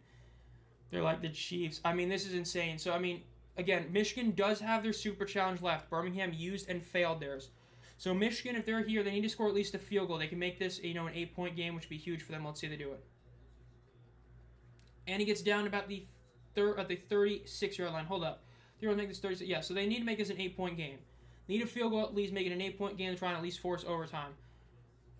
Yeah, it's 5:44, so we'll see exactly what happens on a lot of TV stuff, but Michigan needs to try and score here. That fumble was really bad. It was a terrible play call, even if, aside from the fact that obvious fumble, it was a bad play call, but we'll see what happens here.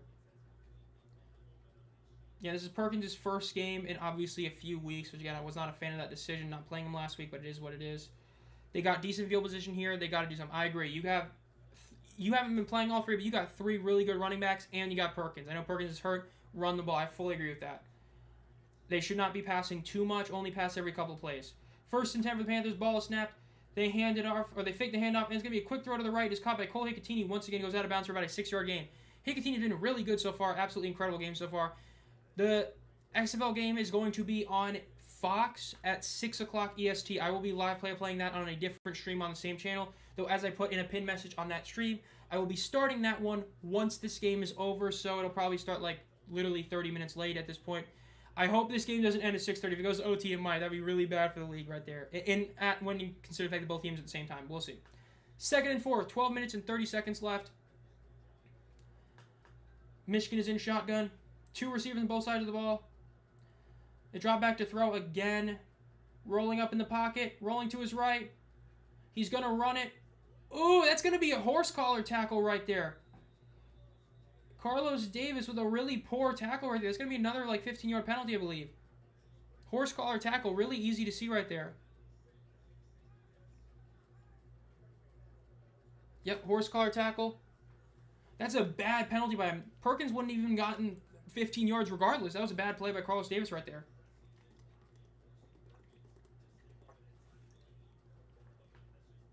That's a brutal penalty to take for Birmingham right there. That's such a rough one to take. 1st and 10, though, Michigan does get the 1st down. I don't like how they keep throwing the ball. I need them to run the ball some more. It's a smarter decision. We'll see. I mean, hey, you got a great running back. Well, running backs. I think you can just keep running it. I mean, every single 3 downs within, like, if you do 3 downs, at least 2 of them should be runs. Ball is snapped. They hand it off. It's a 5-yard gain. It's a 7-yard gain. He dives. Don't know if he slipped or he dove, but either way, it's a good play. 7-yard gain. Keep the clock moving. Obviously, don't get the 1st down. Try to get some extra plays going. Again, if you're Michigan, you have advantage. You have all 3 timeouts and a challenge, whereas Birmingham is only down to 1 timeout, so you can play the clock game much better and do whatever you want. I like the decision to just try and gain slowly, get field goal range, but just try and eat the clock. Bad penalty, agree. Terrible play by Carlos Davis. That's a penalty you cannot take. Hand the ball off again. It is a 1st down, and he gets about 4 extra yards as well. They're legitimately in field goal range. That's a W. Me, W cooking, bro. Nice. I have not, cooked in a minute, but that's a W. 11 minutes and 15 seconds left-ish in the game. It is still a 5-point lead for Michigan. Michigan needs to get at least a field goal to make this into an 8-point game. 1st and 10. Line up in shotgun. 1 man directly behind Perkins. 2 receivers on both sides of the ball.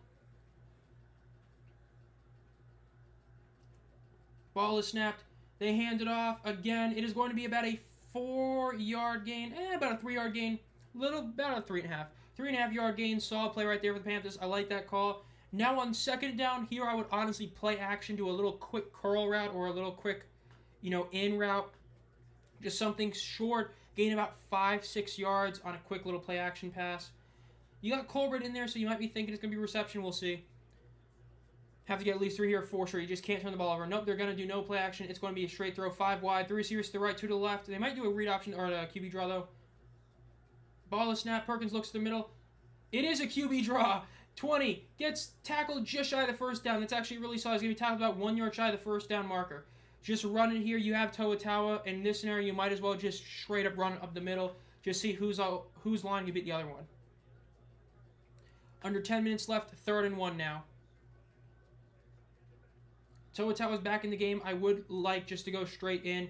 You know what your strength is. Toa is a power back. You only need 1 yard. They hand it off, and he gets it, and then some. Gets about 5 extra yards on the rush as well. Great play for the Panthers there. 1st down. Beautiful play right there for Michigan so far. That's what you love to see. Again, you know you have a great player right there. Just do it. Went to Five Guys for breakfast this morning. All my stuff like $30. Got the milkshake. Left my whipped cream there. $30. Ooh. 9 minutes and 20 seconds left. They're in shotgun. 2 receivers on both sides of the ball. Running back to the right of Perkins. Ball is snapped. They hand it off once again. And he gets about 6.5, maybe even 7 yards on the play. This is huge. Again, what's even more huge is if they're able to stop at the 1 yard line exactly, they could get a 1st down and then potentially eat up even more clock. Again, you want to get a touchdown if you can, because you get a touchdown here, it means that Birmingham's going to have to score and do the 4th and 12 more than likely. We'll see. If Panthers score, BM will have less than a chance to come back. Yeah, I mean, if you're Michigan, you want a touchdown now that you're at this point in the field. It's almost 4 down territory, but as I said, unless you are literally at the 1 yard line, you got to kick the field goal, make it an 8-point game. But you're still at 2nd and 3, still could get a 1st down. Let's see what they do here.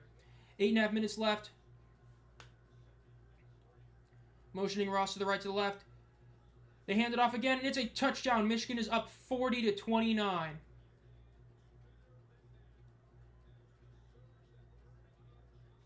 Huge for Toa. Another touchdown for him. Offensive line eating absolutely. Beautiful play right there. That almost should be done. It is 30-29. 30-29. They score 8 points. It makes it 37. Let's see. They score. Let's say they do touchdown. That'd be 6. They get 9. They get 8, 11 points. You can make this an 11-point game if you go for. Honestly, you can go for 1 here. It's justifiable. I think that's kind of what you want to do. Just get the point guaranteed. 40-29 is such a weird number. If you just get 1, it's huge. It makes it like you have to get 9 and a field goal to just force OT, so that's a good decision. I like this call. They run it, and it is good. That is 5 of 6. A.J. Smith, my brother in Christ. It is a skill issue that you could not get the extra points. Do not say it is a luck-based thing. Michigan is now 5 of 6 on extra point attempts on the day. Massive for them. 41-29. Beautiful. Michigan could potentially get done. Again, it is still not fully over. You still have the 4th and 12, so there's still a chance. Hat trick for him right there. Pete got Portugal won the Nations League, so that's over. In penalties, wow. Ronaldo got a trophy. Yes, sir. Massive W. Real Madrid, the team that let Luka walk because we're stupid. Trying to see what else is going on here. 3 notifications.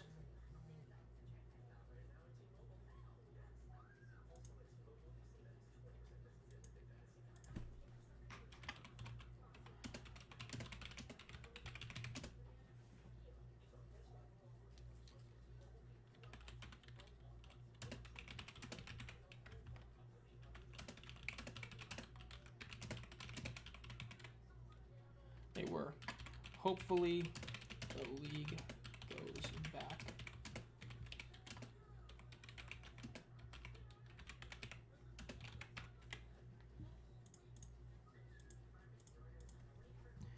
Let's see. Trending. Are we trending? I doubt it, but maybe. No. Sad.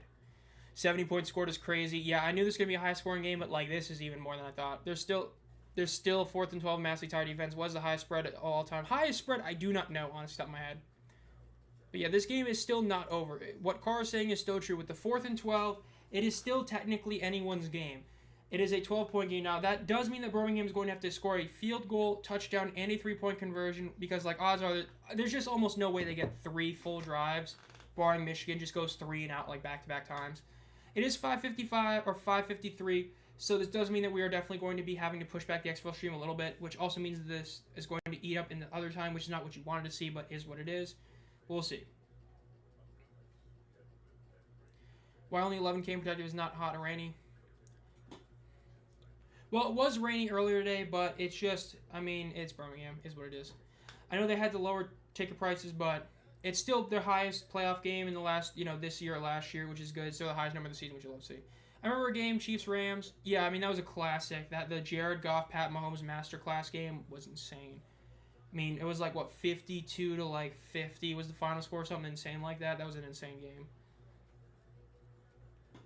Now, still wasn't as insane as the Browns-Steelers Thursday Night Football game where a certain somebody ripped a certain somebody's helmet off and hit him with it, but still. Chiefs Kingdom, bruh. Let's see what happens here. Toa, 3 touchdowns on the day, just insane. Again, Birmingham is still very much in it. I think I googled the record score 70. I googled. Wow, is that really it? I would have imagined it would be more, honestly.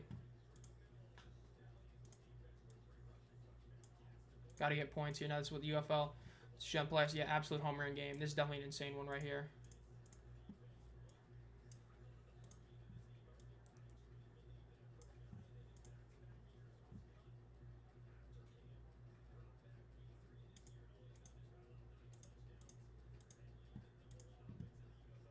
I'm back. I want to say, wow, Michigan. It is insane. I mean, Michigan's putting up points. This game is still close.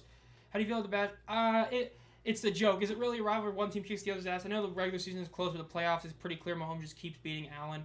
It's one of those where it's like, I think it's more of a Joe Burrow-Pat Mahomes rivalry because at least in the playoffs, they legitimately, you don't know who's going to win that one. Whereas in the playoffs, it's usually like Mahomes, okay, it's time for Mahomes to beat Josh Allen. You know what I mean? That's what I would say. Dude, true. I mean, Bryce isn't even 100%, and it's been pretty clear he's still not fully healthy, and he's still doing really solid. It's just insane. Then toe-to-toe with the rushing touchdowns, but again, it's still a game. If Birmingham scores something here, they can go for the 4th and 12, and then they can score whatever they don't get. They need a field goal, a touchdown, and a 3-point conversion. Yes, technically you could go for 2 field goals with a touchdown, but it's definitely hard to see. 8.5 minutes left.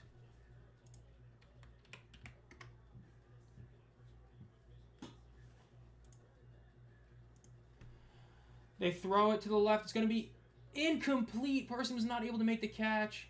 He could have gotten flagged there for that. That was a bad call by Person right there. Toe has 9 T's and 9 weeks. Mahomes versus Allen is more like a little brother. Kind of true, yeah. Enjoy while last Michigan cause going to dance in your helmet. That's going to be such a good game. If it does end up being that, it's going to be a great game. Yeah, I mean, it's also important to know that Michigan has 3 timeouts in a challenge. So, I mean, if there's a big play, they can challenge it. And if they need to at some point score, they'll have 3 timeouts. I mean, the way it's been, it's just Birmingham using that challenge earlier that backfired on them really hurt. 2nd and 10, 8 minutes and 22 seconds left. So, again, sadly, this game will not be over in under 3 hours. I say sadly because it hurts the UFL Championship game. Stallions offensive lineman is going to the sideline right now, Deontay Brown.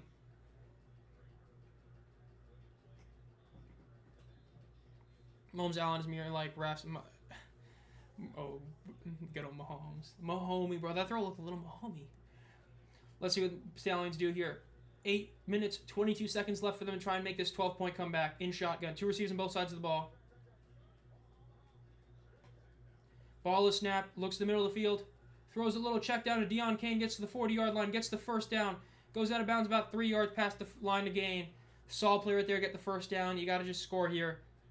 If you don't score here, Michigan's going to eat up a bare minimum of like 3 minutes. So you have to score here. You cannot let Michigan get the ball. If they get any first down, it's going to just be a nightmare on the clock. Under 8 minutes left. 1st and 10 for the Stallions. Not liking how long they're taking between these plays. Look to the right. Throw. It's a deep pass. And it is intercepted by Michigan. They get to the 50, the 45, the 40, and he's down to about the 37-yard line. I want to see it again. It looked like the receiver slipped. Oh, my goodness. That might be game right there. There's a high chance that is game. Arnold Tarpley III getting the interception. That is almost guaranteed to be game if that stands. Again, Birmingham has no challenge. Look at this replay. Let's see. And it's not under 5 minutes left, so you can't do the auto review. No, that was just, he slipped. He wasn't even going to get that anyway. That was just a bad throw by Corral as well. Interception, that should be game over. Michigan should be heading to the UFL Championship game, barring a massive collapse. You scared me because that was loud. Unbelievable. I mean, how even just a field goal essentially ends this game. You make this a 15-point game, that means Birmingham's going to have to score not 1 but 2 touchdowns and a 3-point and a 2-point conversion. At that point, that is just, it's over. You know, it's the it's over gif. It's just over. 1st and 10. Let's see what they do here. They could honestly go for the 50 bomb. They score a touchdown and go for 3 just to say F it. Why not? They could. Ball is snapped. They hand it off. Toa gets about 7 yards, and he's still going. Gets down at about a 9-yard gain. They're going to lose another 30 seconds of clock right there. What happened? The bad interception thrown by Corral. That's going to be game over right there if they can just score something here. Again, that was a bad play. I mean, Birmingham stopping him 1 yard shy. That gives them an extra play to get a first down. It's an extra 30, 40 seconds. The fans are leaving the stands. They are saying, hey, hey, hey, goodbye. 2nd and 2, 7 minutes left in the quarter. Or in the game, I should say. Ball is snapped. They fake the handoff. Perkins throws to the right. It is caught. Samson Nakua gets the first down. They're going to call him out of bounds. The clock will still move once it hits 30 seconds, so it's going to be under 7 minutes left in there. I was Cole Coutinho, my apologies. Yeah, as long as the Seahawks get the W in the next game, which again should be starting soon, but yeah, bye fans, let's go Michigan. Massive for them. 6 minutes and 45 seconds left. 1st and 10. Yeah, they could really put 50 points if they want to. Guess they would go for 1, not sure why. They kept Jammer. That might have been close. Yeah, I mean, it felt like it was a very weird decision. They wanted to just put him in there like that. He made one mistake, and they threw him in there. And definitely did not work out for him. In shotgun. Ball is snapped. They hand it off. It's going to be about a 3-4 yard gain right there for the Panthers, which you want to see. Eat this clock up. Birmingham only has one timeout left, so if you can just keep moving this slowly but surely, it's going to be huge for him. Under 6 minutes left. 2nd and 8. They only call a 2 yard game, but still. Again, under 6 minutes left to go now. They just keep getting these first downs. They can potentially end the game in this drive. I agree. Do not go for the touchdown. Just go for the first downs. I fully agree with that. Yes, you can go for the touchdown, but that's the only way you really lose this game is if you allow Birmingham to get the ball back. They run it again. It's going to be about another 2 yard gain, so it's going to be about 3rd and 6. Even here, I'd probably run it again. Run it, kick the field goal, make it a 44-29 game, and then it's just pretty much game over, barring like a massive collapse. Because then Birmingham is going to be forced to go for basically Hail Marys in almost every other play, go for deep passes, which is where you can get interceptions off. So if you're Michigan, I would just run it here. Don't even risk passing. Just run it with Toa or do a read option and run it. Even then, a read option might be too risky then. Let's see. 5 minutes left in the 4th quarter. Again, I just hand this off to Colburn right here. Yep, they hand it off to Colburn and cuts to the left. Cuts upfield, and he gets about... Oh, he got the first down. Oh, my goodness, he got the first down. 41-29 right there. 5 touchdowns, absolutely insane. That first down right there, that essentially fully ends the game right there, because now Michigan is going to be able to cut down another minute and a half at least. Really more like a minute 45 seconds. I mean, it's just... This is just, man, Michigan's finally going to win it. You may beat us 7 straight times, but you won't beat us 8 straight times. Kind of energy right there. 41-29, 4 minutes, 18 seconds left. Ball is snapped. They hand it off again. He gets hit at the back, but he still doesn't go down. He still doesn't go down. He's going to be down about a 2 yard loss right there. Insane. The reign of terror is finally going to be over right here.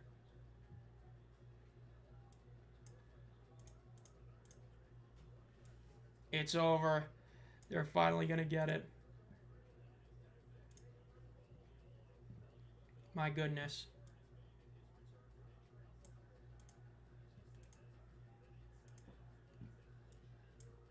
I'm going to post an emoji on this, bro. Iowa Stallion. Get bullied. Insane right there. I mean, this is just an insane one right here. I have St. Louis in another window. Hey, well, again, once this game is fully over, we will be transitioning to the other game, so you'll have to go to the channel. I'll have another stream up. It's obviously like the same name, so we'll have that to go to after this one. I was originally planning to... Well, no, let me rephrase that. I was planning to go to it because I thought it was going to be in Audi Field or Birmingham, and then when this was announced in St. Louis again, I was thinking about going, but I am not going, so I am not going to that one.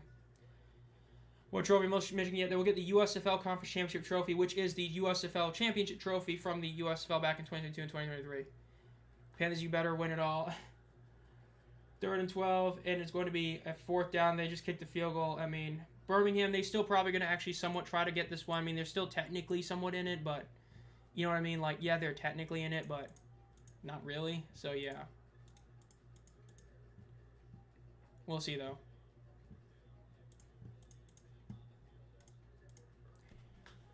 Birmingham takes their final timeout left. They are literally going to have to basically go for Hail Marys every single play. I don't remember. I think there are, but I honestly don't remember if there's USFL and XFL Conference Championship shirts. Like, I genuinely just don't remember, but I think there is. But I don't know for sure.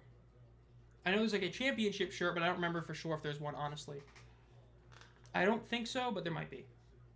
Though there is championship shirts if you win, because I know I've got the, not the shirt, but I've got the championship Stallions hat, because I'm planning to get every single championship hat for the UFL. They're going to kick the field goal here. Again, if you're Birmingham, you still technically have a chance because the fact that it's 29-44, it's still a 15-point game, meaning that in a pure technicality, you're still in it. You just got to get a couple touchdowns, a couple extra points, and you have to basically go for Hail Marys. Kick is up, and oh my god, he almost missed it. It is good, so it is 44-29. Again, barring a colossal collapse, Michigan will win, but we're not changing the game yet because, again, Birmingham, if they just get like one deep Hail Mary, they get a touchdown, they go for an extra point, they can get it. Insane, though. 44-29. Michigan just has to keep Birmingham from making a three-point conversion. That is true. That's really what it comes down to. I mean, you can let them score a touchdown, but you just can't let them get the three-point conversion. Perkins' family's really looking happy right there. Kids in Africa about it. Bro, that's diabolical. They're about to think the Birmingham Stallions finally made it to the championship. Bro, that's wild. There were shirts. Okay, I just didn't remember.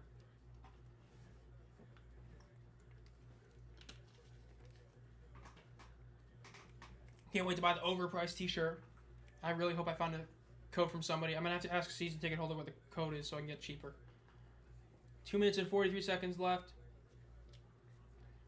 Again, Birmingham still is technically in it, but we'll see.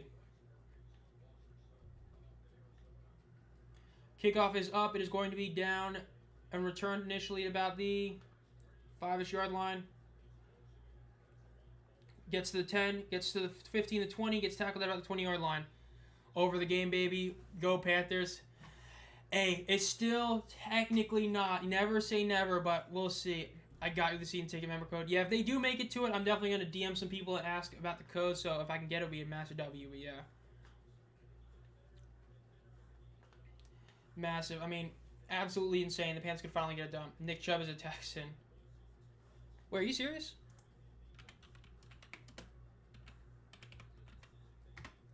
Hey, yo, the hell?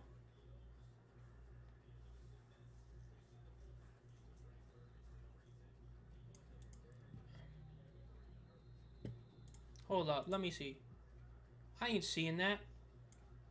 Is that a rumor? And I went to the wrong app. I'm out to tell Matt Crowell to go back to Wendy's, bro. He should replace Jamar Duncan. It's getting real. He's coming for a workout. Wow, that's actually insane. All of Canada supporting Michigan. Love to hear that. Birmingham 4 times. Ooh, sorry, they gave the player shirts. Not sure if they sold. Okay, yeah, that's what I remembered. I didn't remember it, but yeah. Is this considered an upset? I think technically yes. I mean, 0-7 historically. To get the W finally in the playoffs is huge. This is what it came down to. I said whoever won in week 9 was going to lose in this game, and it looks like that might be true. Oh my goodness, he almost threw another interception. That would have been so bad. Wow, Kershaw's getting 3K. Nice. That is nice. I know he ain't catching Verlander's wins total. I mean, by the way, I was at Verlander's 250th win. One of the few Mets games I've been to, and he was there when he got it. That was huge. But Kershaw definitely sucks how he's been the last few years since the injuries really started piling up. But yeah. True. Congrats on the 3 shit. 1-7. Yes, sir. You can beat us 7 times. You will not beat us 8 times in a row. Corral drops back to throw. He gets pressured. And he just throws a dump off. Incompletion. They're calling that a fumble? He threw that. He did not fumble that. That was a throw, I thought. Yeah, I think that's an incomplete pass. But yeah, still, I mean, game is basically over here. Massive. Michigan finally going to get the W. Nice line from Perkins. Absolutely love it right here. Wow, that is actually insane. I can't believe that he's going there. Like, I know this is the injury stuff, but still. Wow, they're all calling it a fumble?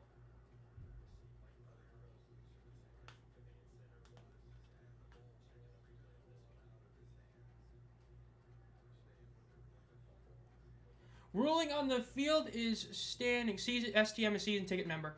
Could you finally win it all UFL Championship? I would be so happy, but... If this is called a fumble, I will be transitioning to the other stream, by the way, because even though the game's not fully over, it would be technically over. Hey.